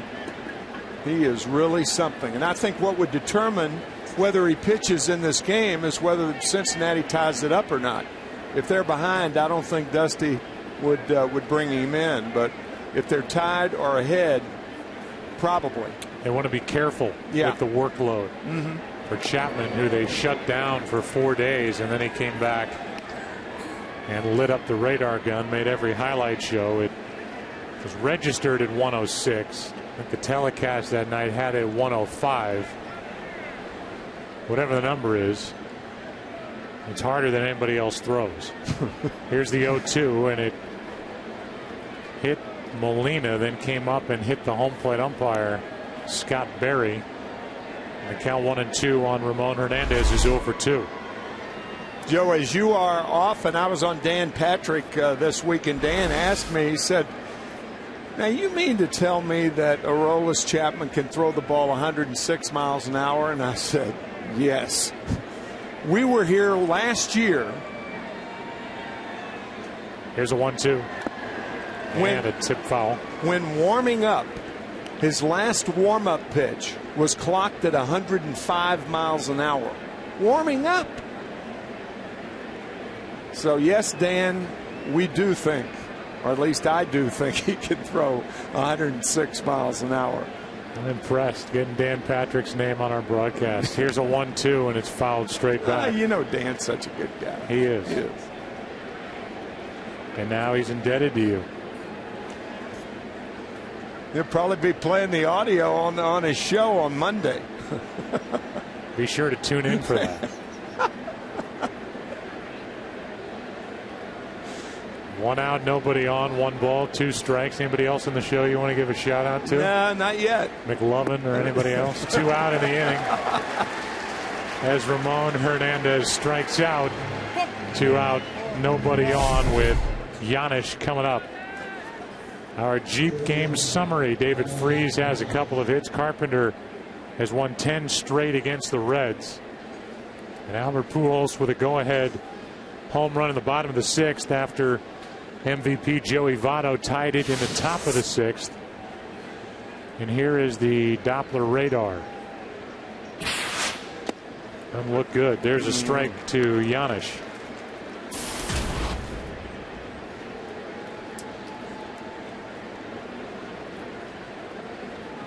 Hitting 300 is Paul, who's 1 for 2 on the day, and now set up at 0-2 from Fernando Salas. Cardinals are going to have to get some unexpected production out of young arms coming out of their bullpen. Brian Talbot, who's a left-hander, went on the disabled list with a broken right hand, not his pitching hand. It forced one of the moves. Ryan Augenstein, a right-hander, also went down, so that brought Sanchez and Salas, and they both look good. Smothered by Molina, ball 1. La Russa is the kind of manager who leans more toward veterans, but he has changed his closer. Ryan Franklin has been dethroned, and Mitchell Boggs has taken over. He got the save last night. That's over but low, and the count 2-2. Mitchell Boggs with his first 2 major league saves this week since that home run given up to Matt Kemp on Sunday in Los Angeles by Ryan Franklin. There's Mitchell. And it's still 2-2 on Giannis.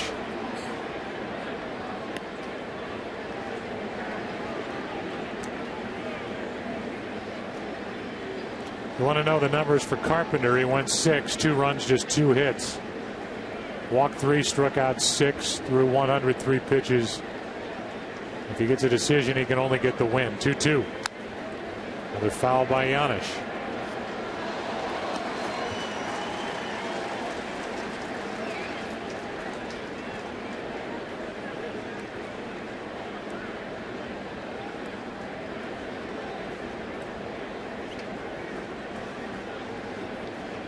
The next, right at Freeze.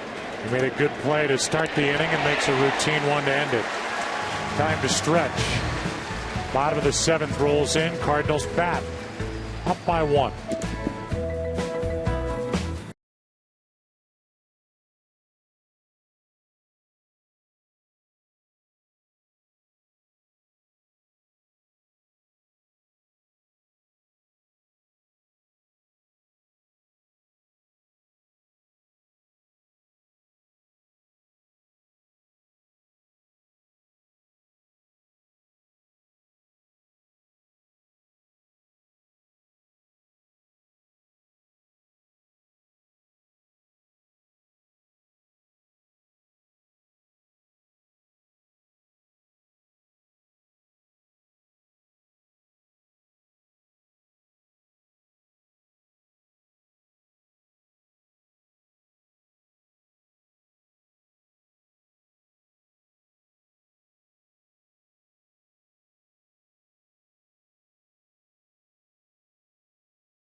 By Budweiser is sponsored by Just for Men Hair Color.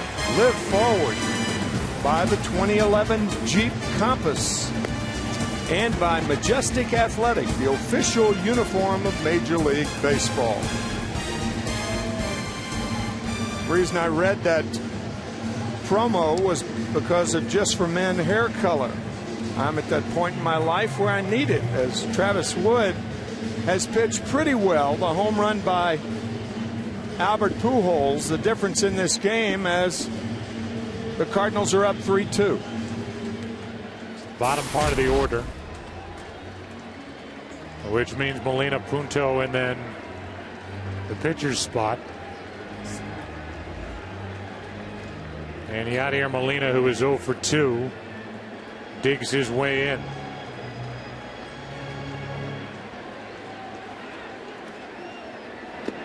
Up and away from Travis Wood.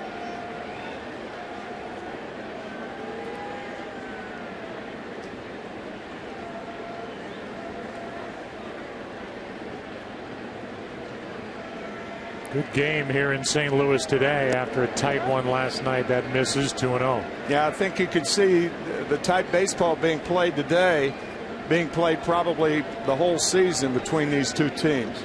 Two very evenly matched ball clubs. Just outside, 3-0. Well, then there's Milwaukee. I think Milwaukee, of all the clubs, probably improved themselves the most over the offseason by getting Greinke, who is yet to pitch. Sean Markham. They've got a lot of talent. Here's a 3-1 and a base hit into left center field. Cut off by the left fielder, who balloons it back in Gomes, and Molina has a double. Good hitting, good base running by Molina. Not a fast runner, but picks up his 6th double of the year, knowing Johnny Gomes is going to field this ball in the deep part of left center. Does not have a good arm. The Cincinnati Reds with an excellent outfield in Stubbs and Jay Bruce in right field. But Johnny Gomes is not nearly as good a defender as the other two. So you've got Punto up now. You've got Tyler Green on deck. I think you'll see a bunt here.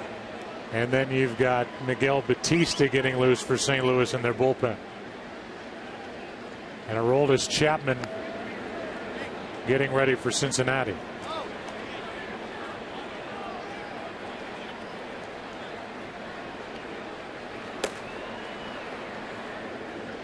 Punto. You know, it's interesting. I know you say bunt here for good reason. But would you rather have Punto swinging away against Wood hoping for a hit than to see Chapman come in firing 105 miles an hour? There's a good bunt. He out at first. Over to third goes Molina. And now we'll see how Dusty Baker wants to play it with Tyler Green walking in. I don't think Chapman is going to be brought in unless he could start an inning. I don't think Dusty would bring him in to a situation like this. He might. He looks like he's going to bring somebody in. I'm not too sure Chapman has been warming up enough, but Dusty is going to make a double switch. So your point is certainly valid, Joe, one way or the other.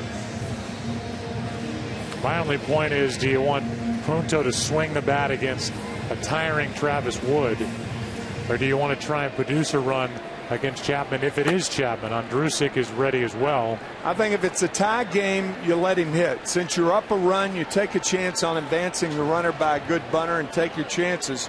If Chapman comes in the game, it is Chapman. You were right. And a guy that can strike out anybody standing up there with a bat in his hand. And throw a wild pitch, too. 3-2 game in the seventh.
As we play in the bottom of the seventh inning, Ryan Hannigan takes over behind the plate. And we were just saying before the break, I don't think Tyler Green, the pinch hitter, has ever rooted against a pitching change harder than he would be rooting against a change here in the seventh, with Aroldis Chapman taking over. The flame-throwing left-hander trying to keep this a one-run game. Yeah, and as we went to commercial, I was talking about a wild pitch being not a probability, but a possibility, particularly since you have a new catcher in the game. I can't tell you what it must be like to catch a guy like Aroldis Chapman and be a fresh catcher. You haven't even caught a pitch yet. And here you're in the game in a 7th inning in a 1-run ball game. I mean, this is not a giveaway game. It's not a 9-2 ball game. And with a runner on at third base in the infield end, there is a lot of heat on Ryan Hannigan right now. You also noticed Jose Oquendo, the Cardinal third base coach, coming down all the way to talk to Tyler Green. That's right. So could that mean a squeeze? Maybe. He's not easy to hit, and I'm sure he's not easy to bunt. No. So a runner at third with 1 out. Tyler Green pinch hitting for Salas. 98 for ball 1. So much made during the week about his 106-mile-per-hour pitch. Talking about Aroldis Chapman.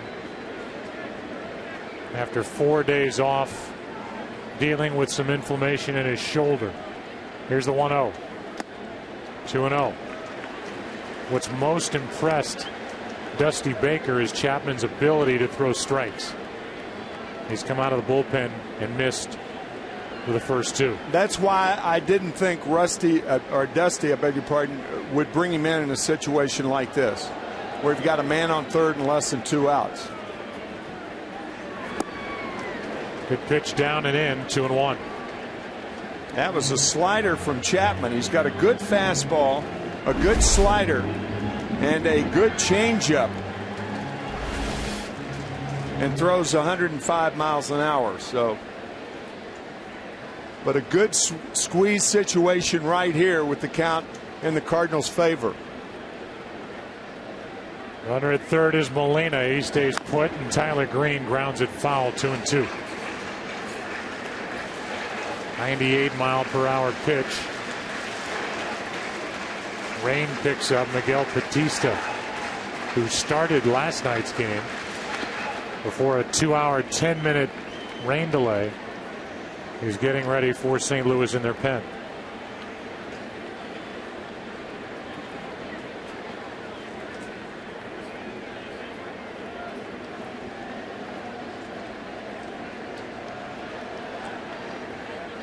Here is a 2-2. And Green able to get up and put the bat on the ball at 98, fouling it out of play. Tyler Green's been up and down. Shortstop can play second base. They've made him learn the outfield.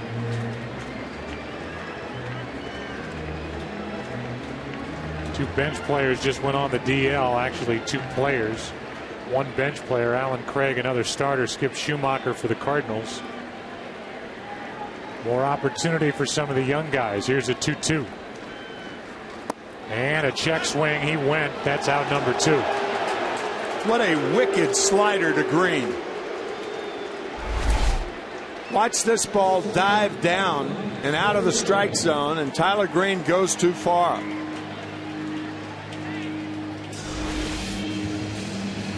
And that brings in Ryan Theriot, who is hitless on the day with a sacrifice. Trying to help the Cardinals take advantage. A leadoff double, and now with lightning in the area. I think with the weather last night, the umpires aren't going to wait too long this afternoon. And that flash of lightning seemed like it was right here. Oh, man.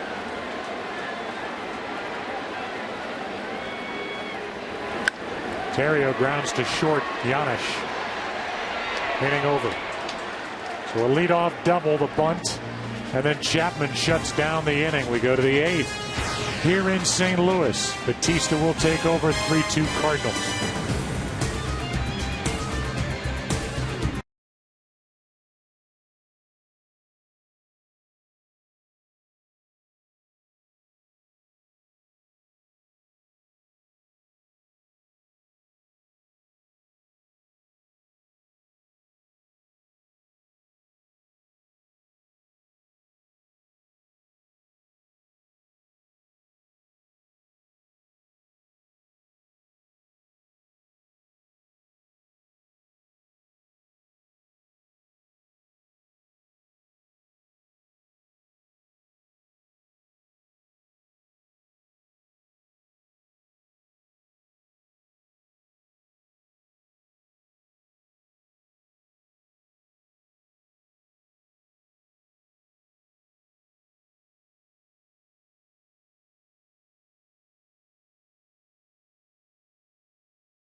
The Thunder, and as the rain picked up, they have determined that it's time to get the players off the field and cover up the field here in St. Louis. Although the umpires don't look all that committed to a rain delay, but that's what we're in. Bill Finley, the head of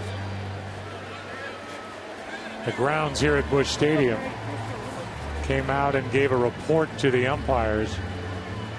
And this is something we expected, although the heavy rain was supposed to happen at 7.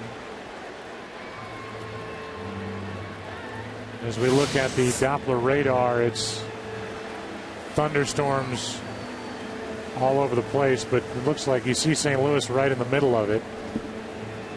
Does your telestrator? There you go. There you go. Nice. Thank you. But the majority of the bad stuff looks like it's south of us, and now as they get the tarp on the field, skies are actually maybe a little bit brighter than they were in the bottom of the 7th. We're in the top of the 8th. Miguel Batista about to take over. Maybe it's Batista's fault. Every time he takes the mound, it starts to rain. Threw 6 pitches last night in the first inning, and it started to rain, and then when play was renewed, Kyle McClellan, who was scheduled to be the first starter, was the pitcher and the winner ultimately. What we're going to do, and I'm just going to guess, and this will be the kiss of death, but I don't know that this is going to be in the category of a real long delay, because they want to finish the rest of this before the heavy rain hits. And right now it's basically playable. But we'll take a break. When we come back, it'll be Josh Lewin and Eric Karros from San Francisco, where the Braves lead that game 5-1. We're in a rain delay here in St. Louis.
Field and check in with I think one of our top weather guys at Fox Sports, Ken Rosenthal. What do you know, Ken? Joe, I spoke with the crew chief, John Hirschbeck, and he said we are scheduled to go at 6 p.m. local time. As long as another storm doesn't hit, we'll play through. For the Cardinals, Miguel Batista will enter the game as long as he has no problems warming up. And he, of course, was the starter last night before the rain delay.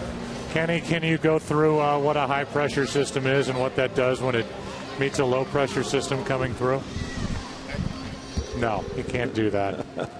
In fact, I think he just disconnected his mic. Yeah. It's just south of us, and so you can see a lot of the heavier rain, and the storms are south of the city of St. Louis. We're right in downtown St. Louis, and Tim and I are still here, and we are in the 8th inning of what is a good game. Great game. And I think that's one of the other reasons that the umpires want to continue it.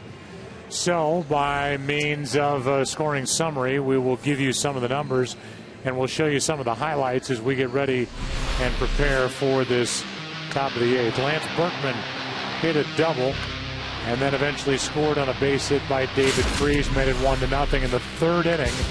Chris Carpenter on a 3-1 pitch hit a double, was bunted over to 3rd, and scored on a sac fly by Colby Rasmus, 2-0. 6th inning, 3-0 pitch, MVP Joey Votto, opposite field, 2-run home run to tie it, 2-2, and then the guy who'd won the 2 previous NL MVP awards, Albert Pujols, untied it with a shot over the Reds bullpen and into the bleachers to make it 3-2. That's where we are right now. It has been a rainy homestand for the Cardinals against Washington. They ended up playing a day-night doubleheader on Wednesday. Last night, 2 hours, 10 minutes. And if this game does resume at 6 o'clock, it will end up being a 42-minute delay. That means 5 hours, 3 minutes of broadcasters talking about absolutely nothing here at the press box level. And while we have a moment before the Cardinals retake the field, here comes Batista out of the bullpen. We have our Just for Men Keep Your Edge spotlight. It was the 2-run home run by Joey Votto to tie the game. And then Albert Pujols untying it moments later in the bottom of the 6th. Just as Votto and Pujols give the Reds and the Cardinals the edge, you too can keep your edge with Just for Men mustache and beard. I think what's running through some Cincinnati Reds fans' minds right now, Joe, is whether Aroldis Chapman will answer the bell again in the bottom of the 8th inning. With the 42-minute rain delay, with what Dusty told us before the game, it's doubtful, but perhaps Chapman will be back out there.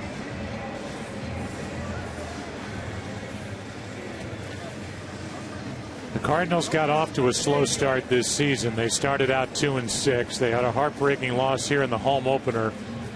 Albert Pujols was not hitting.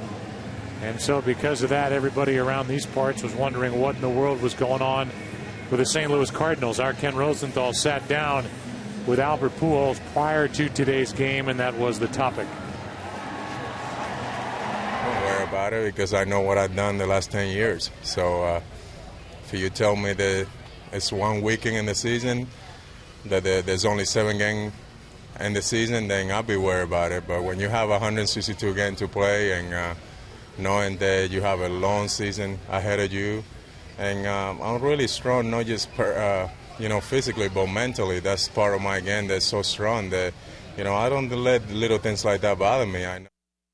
That's really the way he has operated his entire career. And even though Albert Pujols, Tim, was hitting 150 with 1 extra base hit through the first 10 days of the season, well, he's hit 350 since. He's now hit 6 home runs. He's driven in 12.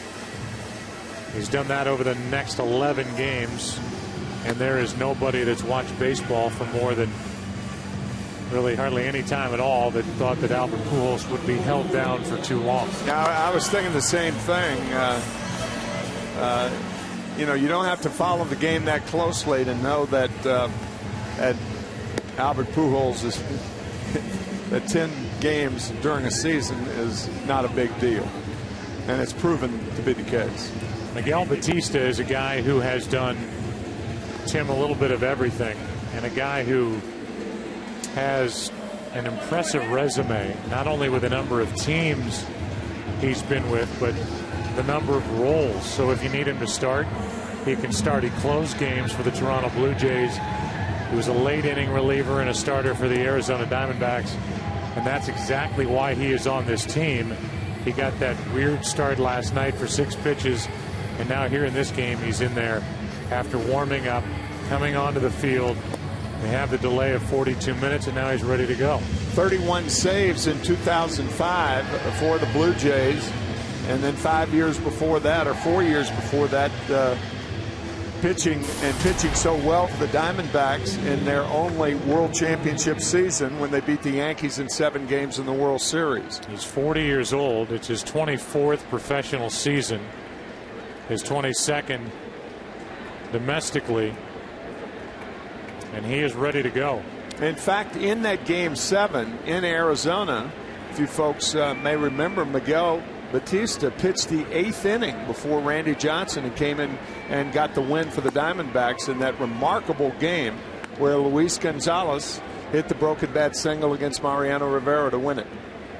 It is officially a 42-minute delay, and Ryan Hannigan, who was involved in a double switch in the bottom of the 7th, gets his first at bat, takes a ball, now a strike, and it's 1-1. Batista first was with the Expos organization, came up initially with Florida, and he's been with the Cubs, back with the Expos, Kansas City, Arizona, Seattle, Washington last year, and now his first year in a Cardinal uniform. The count goes to 2-1.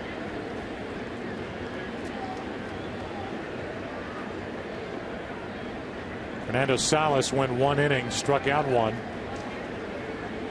And here comes a 2-1 pitch to Hannigan. Line drive is foul. Nearly an extra base hit to start this 8th inning in a 3-2 game. Cardinals on top. And the count 2-2. Here we are, April 23rd, 2011, and you look at that 44 out there and realize that this is the anniversary of Henry Aaron's first home run back in 1954, the great number 44.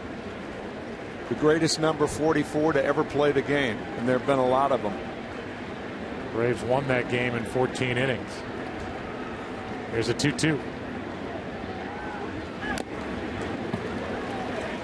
And here it is, April 23rd in 1954.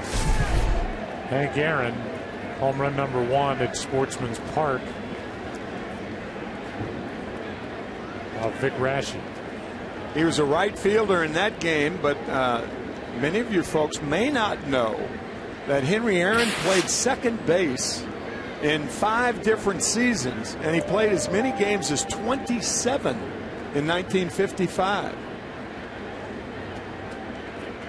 It was Bobby Thompson getting hurt in 1955 that sent Aaron to the outfield almost permanently.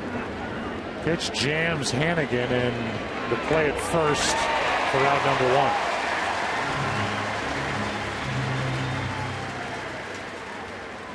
1. So Batista, after that long layoff, gets the leadoff man, and now Drew Stubbs will be the hitter.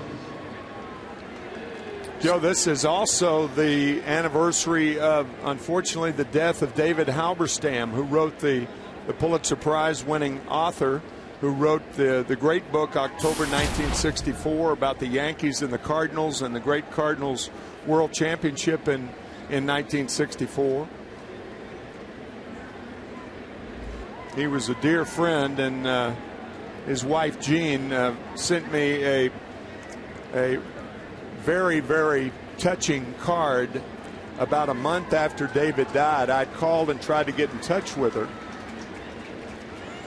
and she sent me a card that it had David at his desk working, and then you flipped it over, and the caption was, "Weren't we lucky?" Wow. And I should say we were, to see the brilliance of a David Halberstam. Freese got a big bounce and then threw it away. Looks down at his hand as if the ball might have been wet when he took it in, and that puts a tying run at second base with one out on an error by David Freese. I would imagine that's the case. David Freese has made some good plays, sparkling plays at third base today. And one would imagine that the infield is wet, so you can look for that ground balls for the rest of the game. Cardinals commit their 15th error of the season. By way of a contrast, Cincinnati has committed only 9. The Reds, who last season set a club record for fielding percentage. It's a very well balanced team and a team that plays good defense on Cincinnati's side, and the Cardinals have struggled here out of the gate, catching it and throwing it. Here's Brandon Phillips, and he could tie this game with a hit.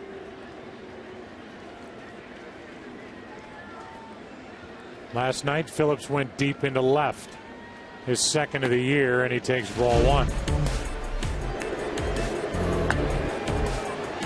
And then Brandon Phillips, for good measure, absolutely sprinted around the bases. And then danced in the dugout.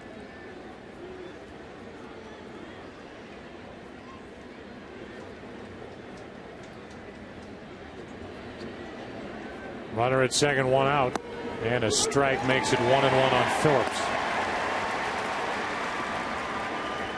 During the rain delay, he was tweeting, and then after the game at Dat Dude BP, I think that was probably our toughest loss of the year so far. Great game. You beat yourself. There's always tomorrow.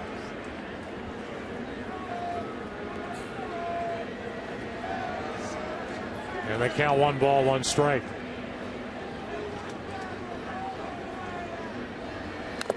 Strike 2.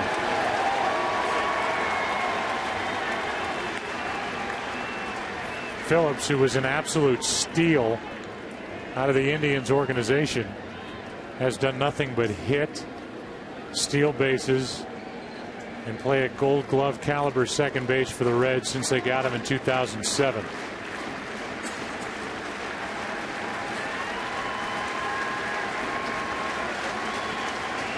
Good player. And he waits for a 1-2 pitch.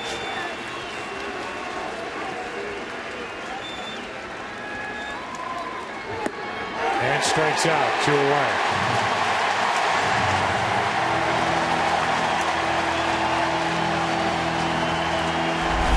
Brandon did not think he went, but he did.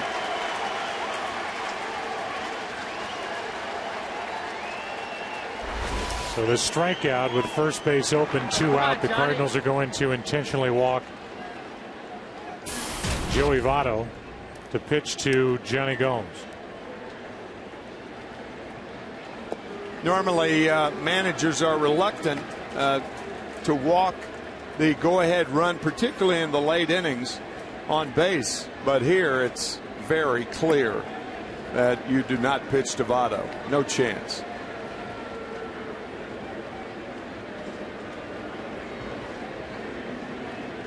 There's ball 3.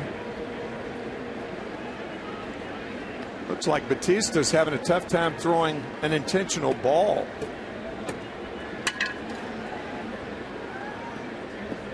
Guides that one in there, and it's 2 on, 2 out. With Johnny Gomes coming up. Gomes so far in this game, all against Carpenter, was 0 for 3. Bounced into a force out, struck out twice. Carpenter went 6, allowed 2 runs on 2 hits. A home run to Votto, struck out 6, walked 3. Fernando Salas, 1 perfect inning, and now Batista trying to pitch around an error.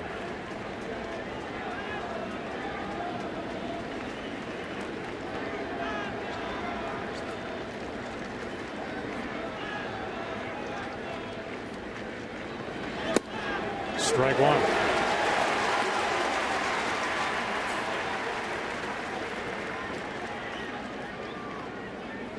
Chris Carpenter had success pitching Gomes away with breaking balls. And a catcher knows that, but a pitcher who's been viewing the ball or the game some 360 feet away may not know that. Ryan Theriot talking to Molina, or I beg your pardon, Nick Punto, about perhaps changing signs. A lot of that's overrated. And just gets a pitcher thinking about the wrong things.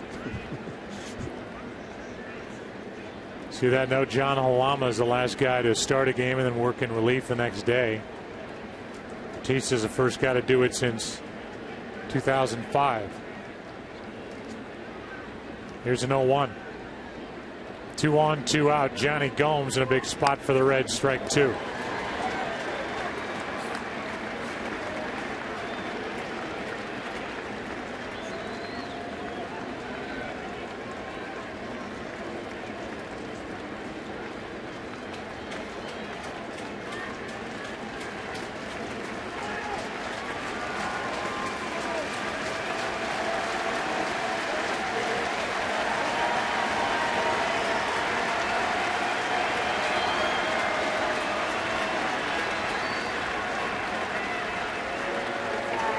That'll load him up.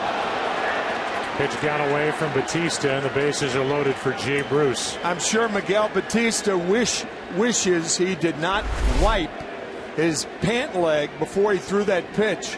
A lot of times a catcher will give a sign and say it's a curveball. When you wipe on your pants, that means you subtract one. And I think that's exactly what he did. He wanted to throw the fastball inside and ends up hitting Johnny Gomes. It's the wipe on the left pant leg before he threw the pitch. Before he can't do it now because it'd be a balk.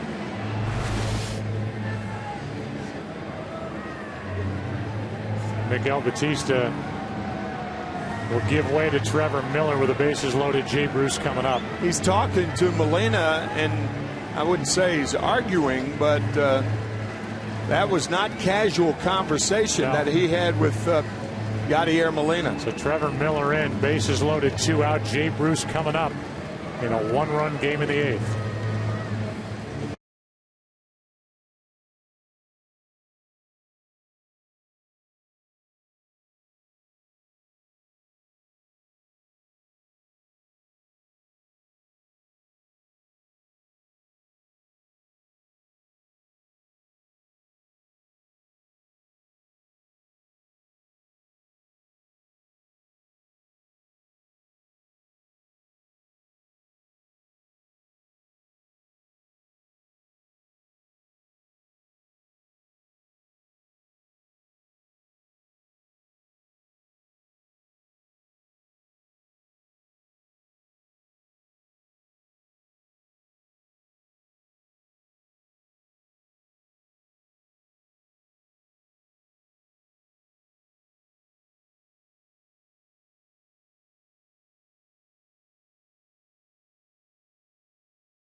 The bases loaded and 2 out. He misses outside to Jay Bruce. Bruce is 0 for 3. It's a 3-2 St. Louis lead, top of the 8th inning. Reds missed chances all night last night. They've got one here, and there's strike 1. Right at Tony La Russa in the corner of the Cardinal dugout. 1 ball, 1 strike. Stubbs and Votto and Gomes are the runners. Reds are desperate for a base hit with runners in scoring position. They were 1 for 13 last night. Bruce, strike 2. At breaking ball, when Trevor Miller, the only left-hander in the Cardinals bullpen, drops down, he's particularly effective. He could throw that fastball when dropping down also. Here's a 1-2. 2-2.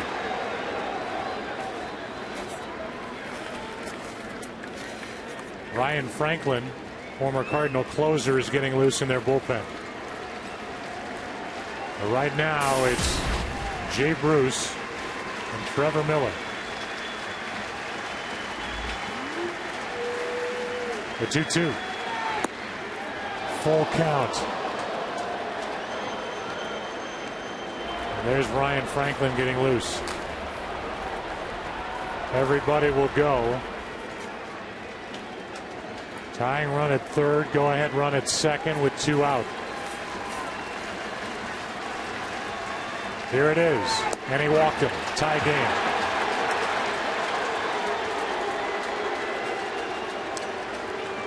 And this game is tied without benefit of a hit. Yeah, the error and then 3 walks. I beg your pardon, 2 walks. 1 hit by the pitcher on an 0-2 count. And then after running the count to 1-2, Trevor Miller loses the left-handed batting Jay Bruce, and now Franklin will be in the game. How about this situation for a guy whose job as a closer was taken away from him 5 days ago? Here you go, Ryan. Yep. Little low pressure situation, bases loaded, tie game. Wow. 2 out. Here's the error that opened the door for Cincinnati. Freeze threw it away, and now it's a 3-3 game in the 8th.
Of 5 save opportunities, and he will work to Miguel Cairo in a tie game, 8th inning, bases loaded, 2 out. There are the numbers in the long career of Miguel Cairo with the bases loaded. And Franklin, who has been the closer, who is no longer the closer, deals strike 1 on the outside corner. 3 of the blown save chances, which totaled 4, came with 2 out. For Ryan Franklin, the last one coming on Sunday in LA on a home run by Matt Kemp. That was in the bottom of the 10th inning after the Cardinals had taken the lead in the top of the 10th. And the comparison this year to last. That's strike 2. Ryan Franklin, who came to the Cardinals, was an all-star in 09. 38 of 43 in save opportunities. Was booed here on Wednesday when he gave up a home run to the Nationals in Game 1 of a day-night doubleheader. They'll cheer him if he can get out of this 8th. The 0-2. Line drive into left field's a hit. 2 runs are going to score, and Cincinnati will lead this game for the first time today. Hanging pitch from Ryan Franklin in Cairo makes it 5-3 Reds. Boy, you think of the last 3 hitters. A hanging breaking ball to Miguel Cairo puts the Reds on top for the first time today. 2 runners score easily.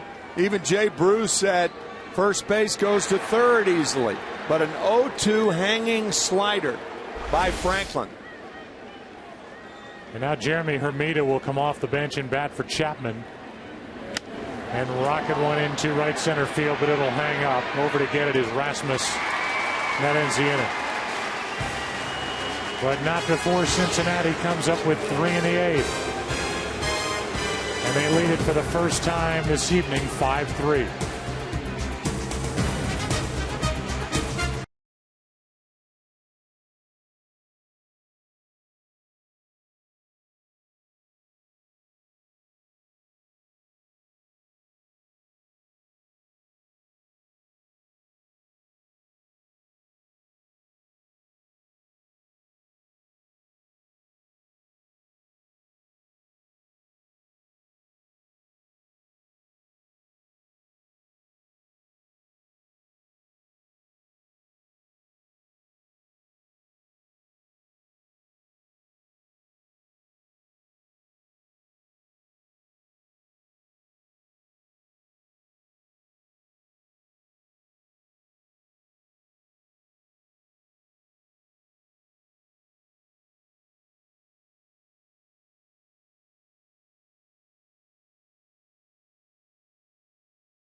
Experiences with fans throughout their entire season-long adventure.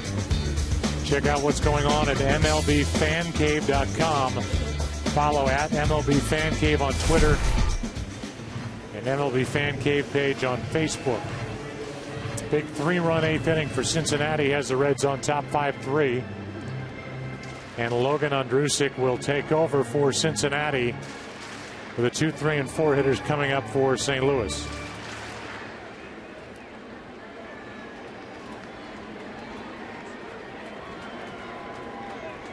Colby Rasmus first up. Ball 1. Rasmus has a hit, a stolen base, a sac fly. Pujols will follow, and then Holiday. 5-3 Reds in the 8th. Ball 2.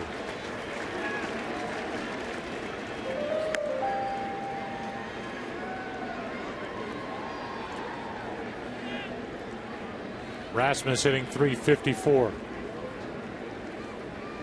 Popped 3 home runs, driven in 10. No win in this game for Chris Carpenter. There's a strike. As a left-hander, Bill Bray gets loose for the Reds.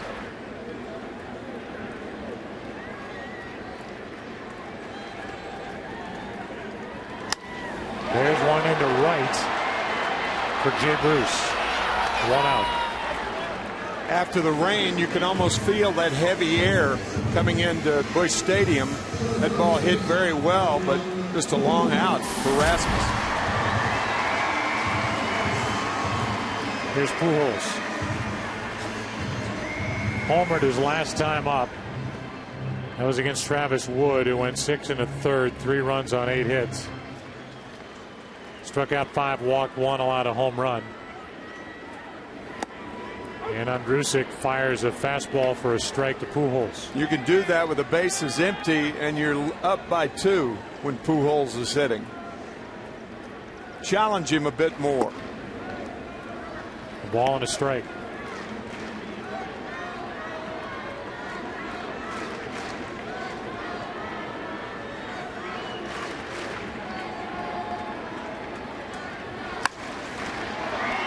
Another one for Bruce.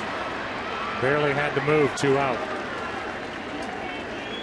With the bases empty, Matt Holliday will be the hitter. So far, Francisco Cordero, the closer for the Reds, has had only 2 save opportunities.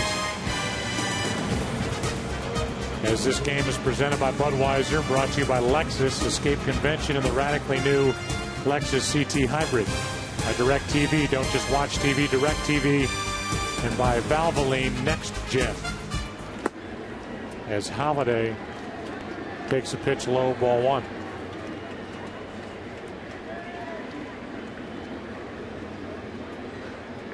Holliday hitless in this game, started the afternoon hitting .447, takes inside 2-0.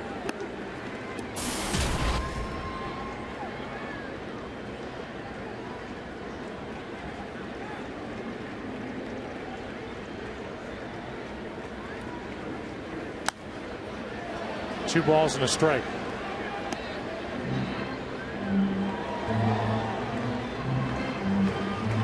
Reds have not won a series in St. Louis since '06. They've been 10-25 since then. They have a chance to win the series if they hang on here this afternoon, tomorrow night.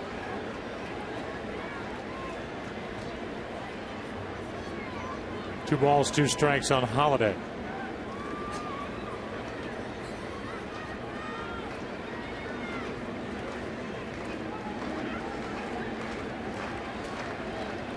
Andrusik started and stopped. Chapman 2/3 of an inning, and he is in line for the win. And now Batista is on the hook for the loss, even though he did not allow a hit.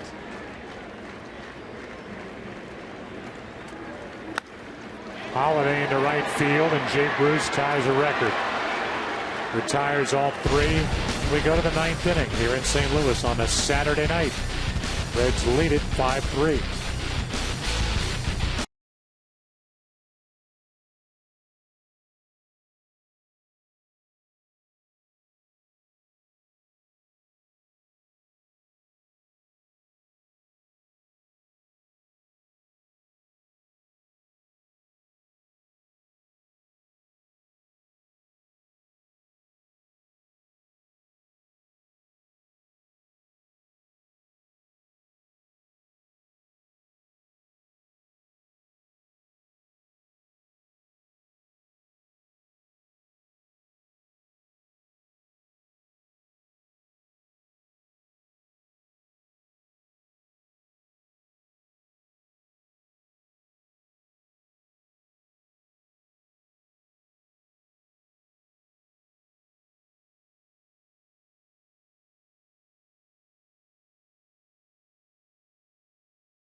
Baseball returns next week as the Cardinals head to Atlanta to take on the Braves. The Mets take on the Phillies in a showdown between NL East rivals. The Angels square off against the Rays. Fox Saturday Baseball returns next week. Special time of 12:30 Eastern, 9:30 a.m. out in the West, beginning with This Week in Baseball. Check your local listings for the game and time in your areas. Giannis leads it off against Ryan Franklin, who allowed the 2-run single to Miguel Cairo in the 8th inning to make it 5-3. Late swing and a foul, a ball and a strike on Giannis. Hey, you've heard that expression, closer by committee. The Cardinals fell behind by committee in the top of the 8th inning. And coming into this season, it was expected that the Cardinals would have a tough time with their bullpen, and it's reared its head early here for the Cardinals. 2 balls and a strike on Giannis.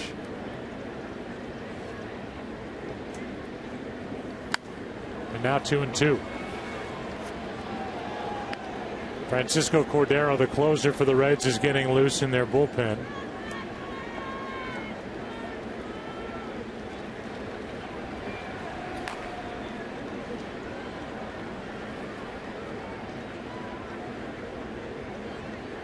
Here is a 2-2 pitch.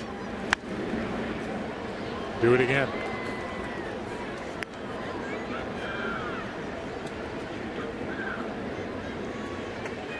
Got to be frustrating for Dave Duncan, the pitching coach, to see the careless approach in the top of the 8th by 3 different Cardinal pitchers. It was a very careless inning for the Cardinal bullpen. You know, major league hitters are going to hit good pitches. There's no question about that. But when you throw careless pitches, when you throw 0-2 pitches that hit hitters, 0-2 pitches that hang, get ahead 1-2, and then end up walking a hitter, as Trevor Miller did, you're asking for trouble.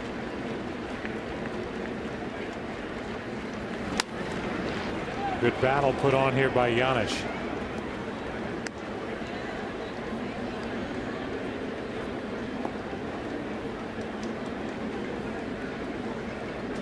You're setting it up as best you can, and we're going to get there here shortly. Eventually, yeah. Here is a 2-2 pitch again. And another foul.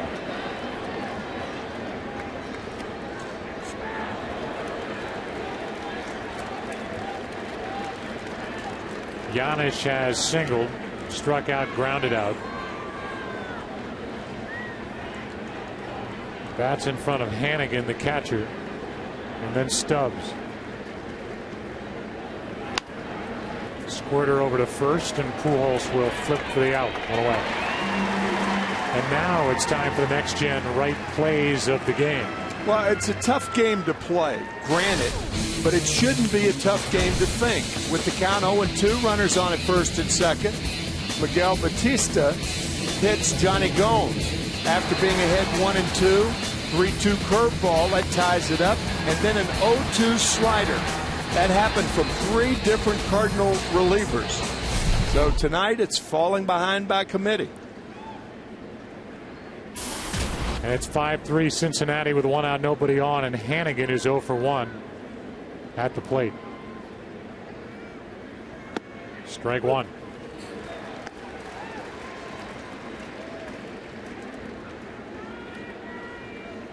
Ryan Hannigan is a guy who spent 5 years in the minor leagues. Splits time with Ramon Hernandez behind the plate.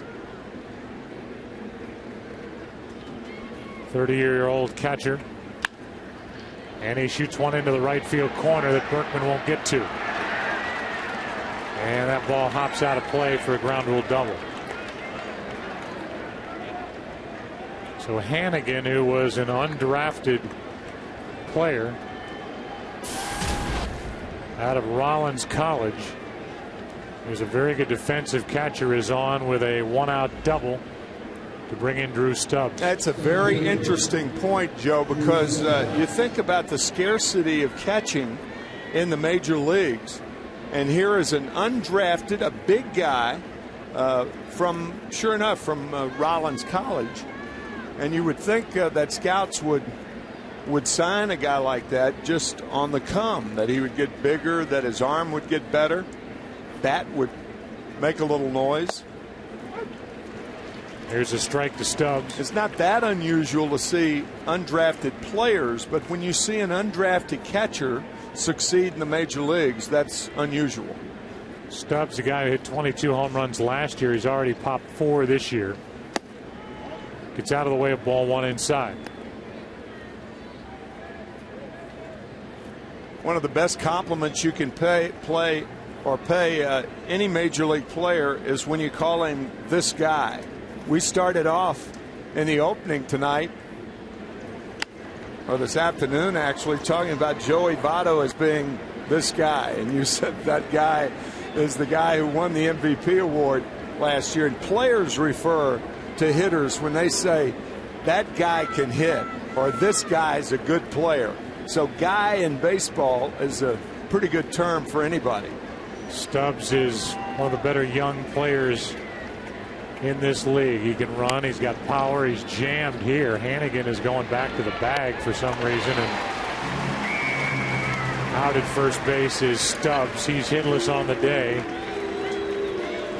and the batter will be Brandon Phillips, which gives these fans, those who have remained after the rain delay of 42 minutes, a chance to boo Brandon Phillips one more time.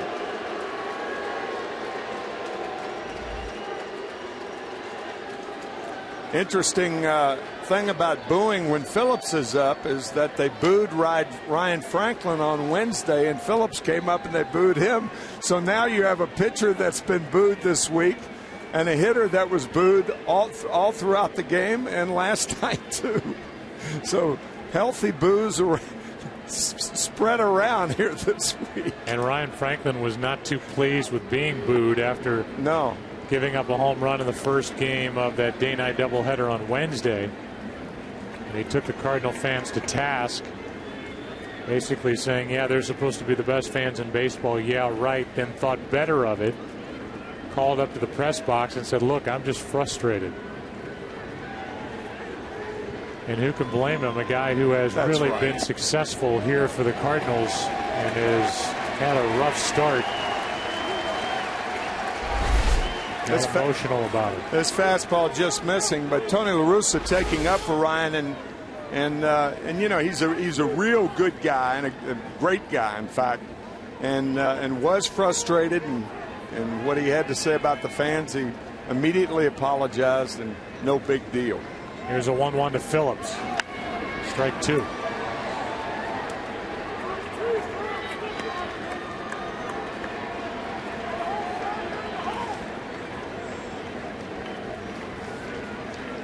Joey Votto on deck. St. Louis in the bottom of this ninth inning will have Berkman, Freese, and Yadier Molina against Cordero.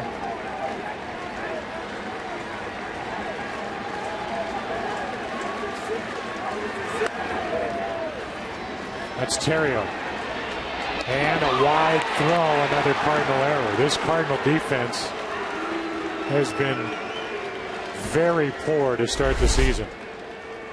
Yeah, it's kind of the best of gloves and the worst of gloves. You're seeing the best of gloves. We talked about it with the Cincinnati Reds, who led the majors in defense last year, and the Cardinals with some shoddy play here after the rain delay. Terrio made an error in the home opener. That's 6 errors already. Wow. For Ryan Terrio.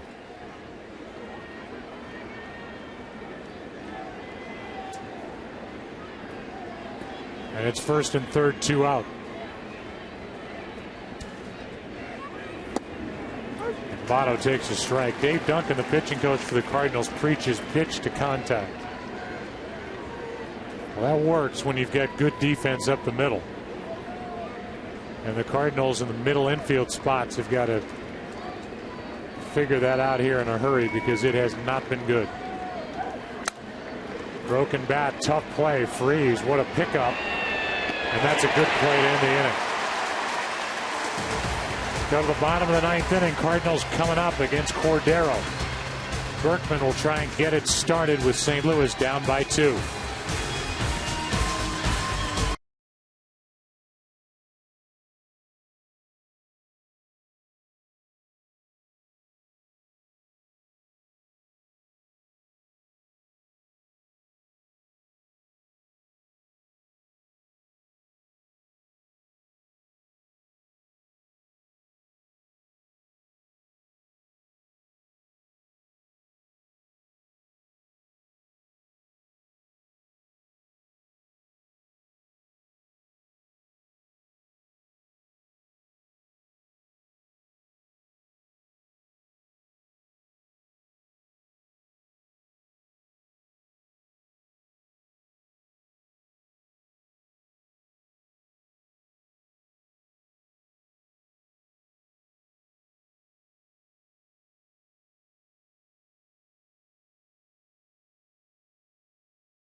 In the NL Central takes over Francisco Cordero. That's a luxury for Dusty Baker.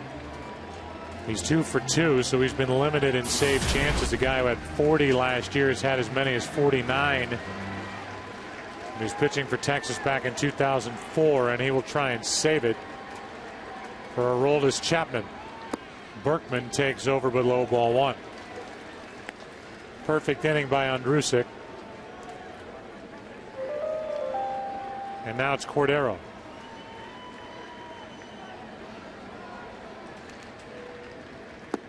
Two and 0.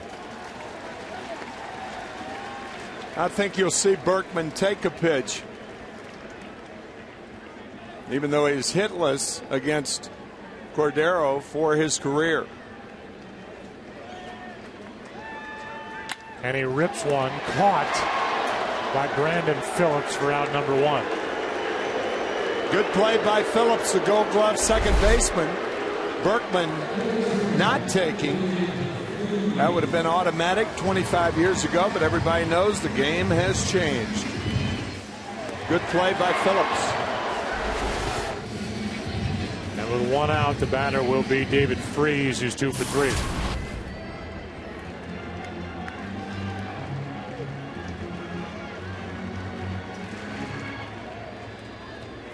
RBI single back in the 2nd.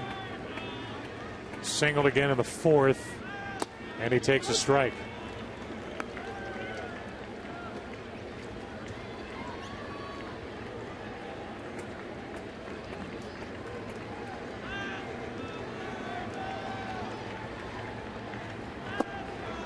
And now strike 2. Reds trying to get back over the 500 mark, go to 11-10. Be tied with the Cardinals at 11-10 if Cordero does his job. And here comes an 0-2 pitch. Ball 1.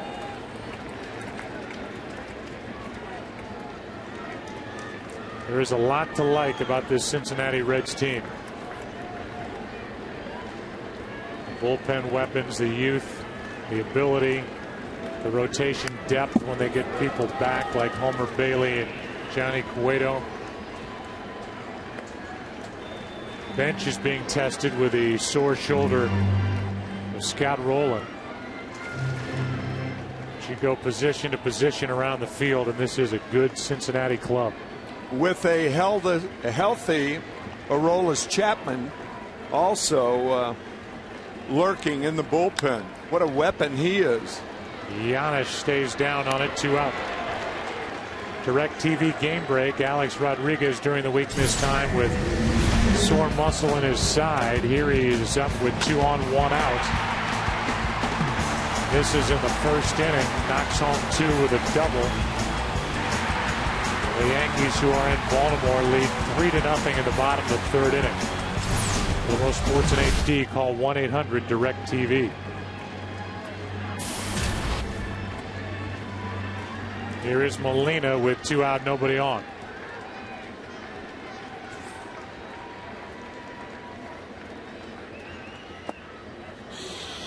Strike 1. Yadier Molina's 1 for 3. Doubled his last time up. Cardinals led 1-0 after 2, then 2-0, tied 2-2, led 3-2 on a Pujols home run in the 6th. But a 3-run 8th inning off the combination of Batista, Trevor Miller, and Ryan Franklin. The Reds are on their way to a split of the first 2 games of this 3-game series.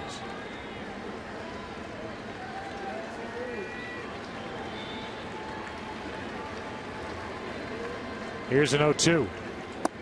Ball 1. That's a Missouri fastball. He's not going to see that one again.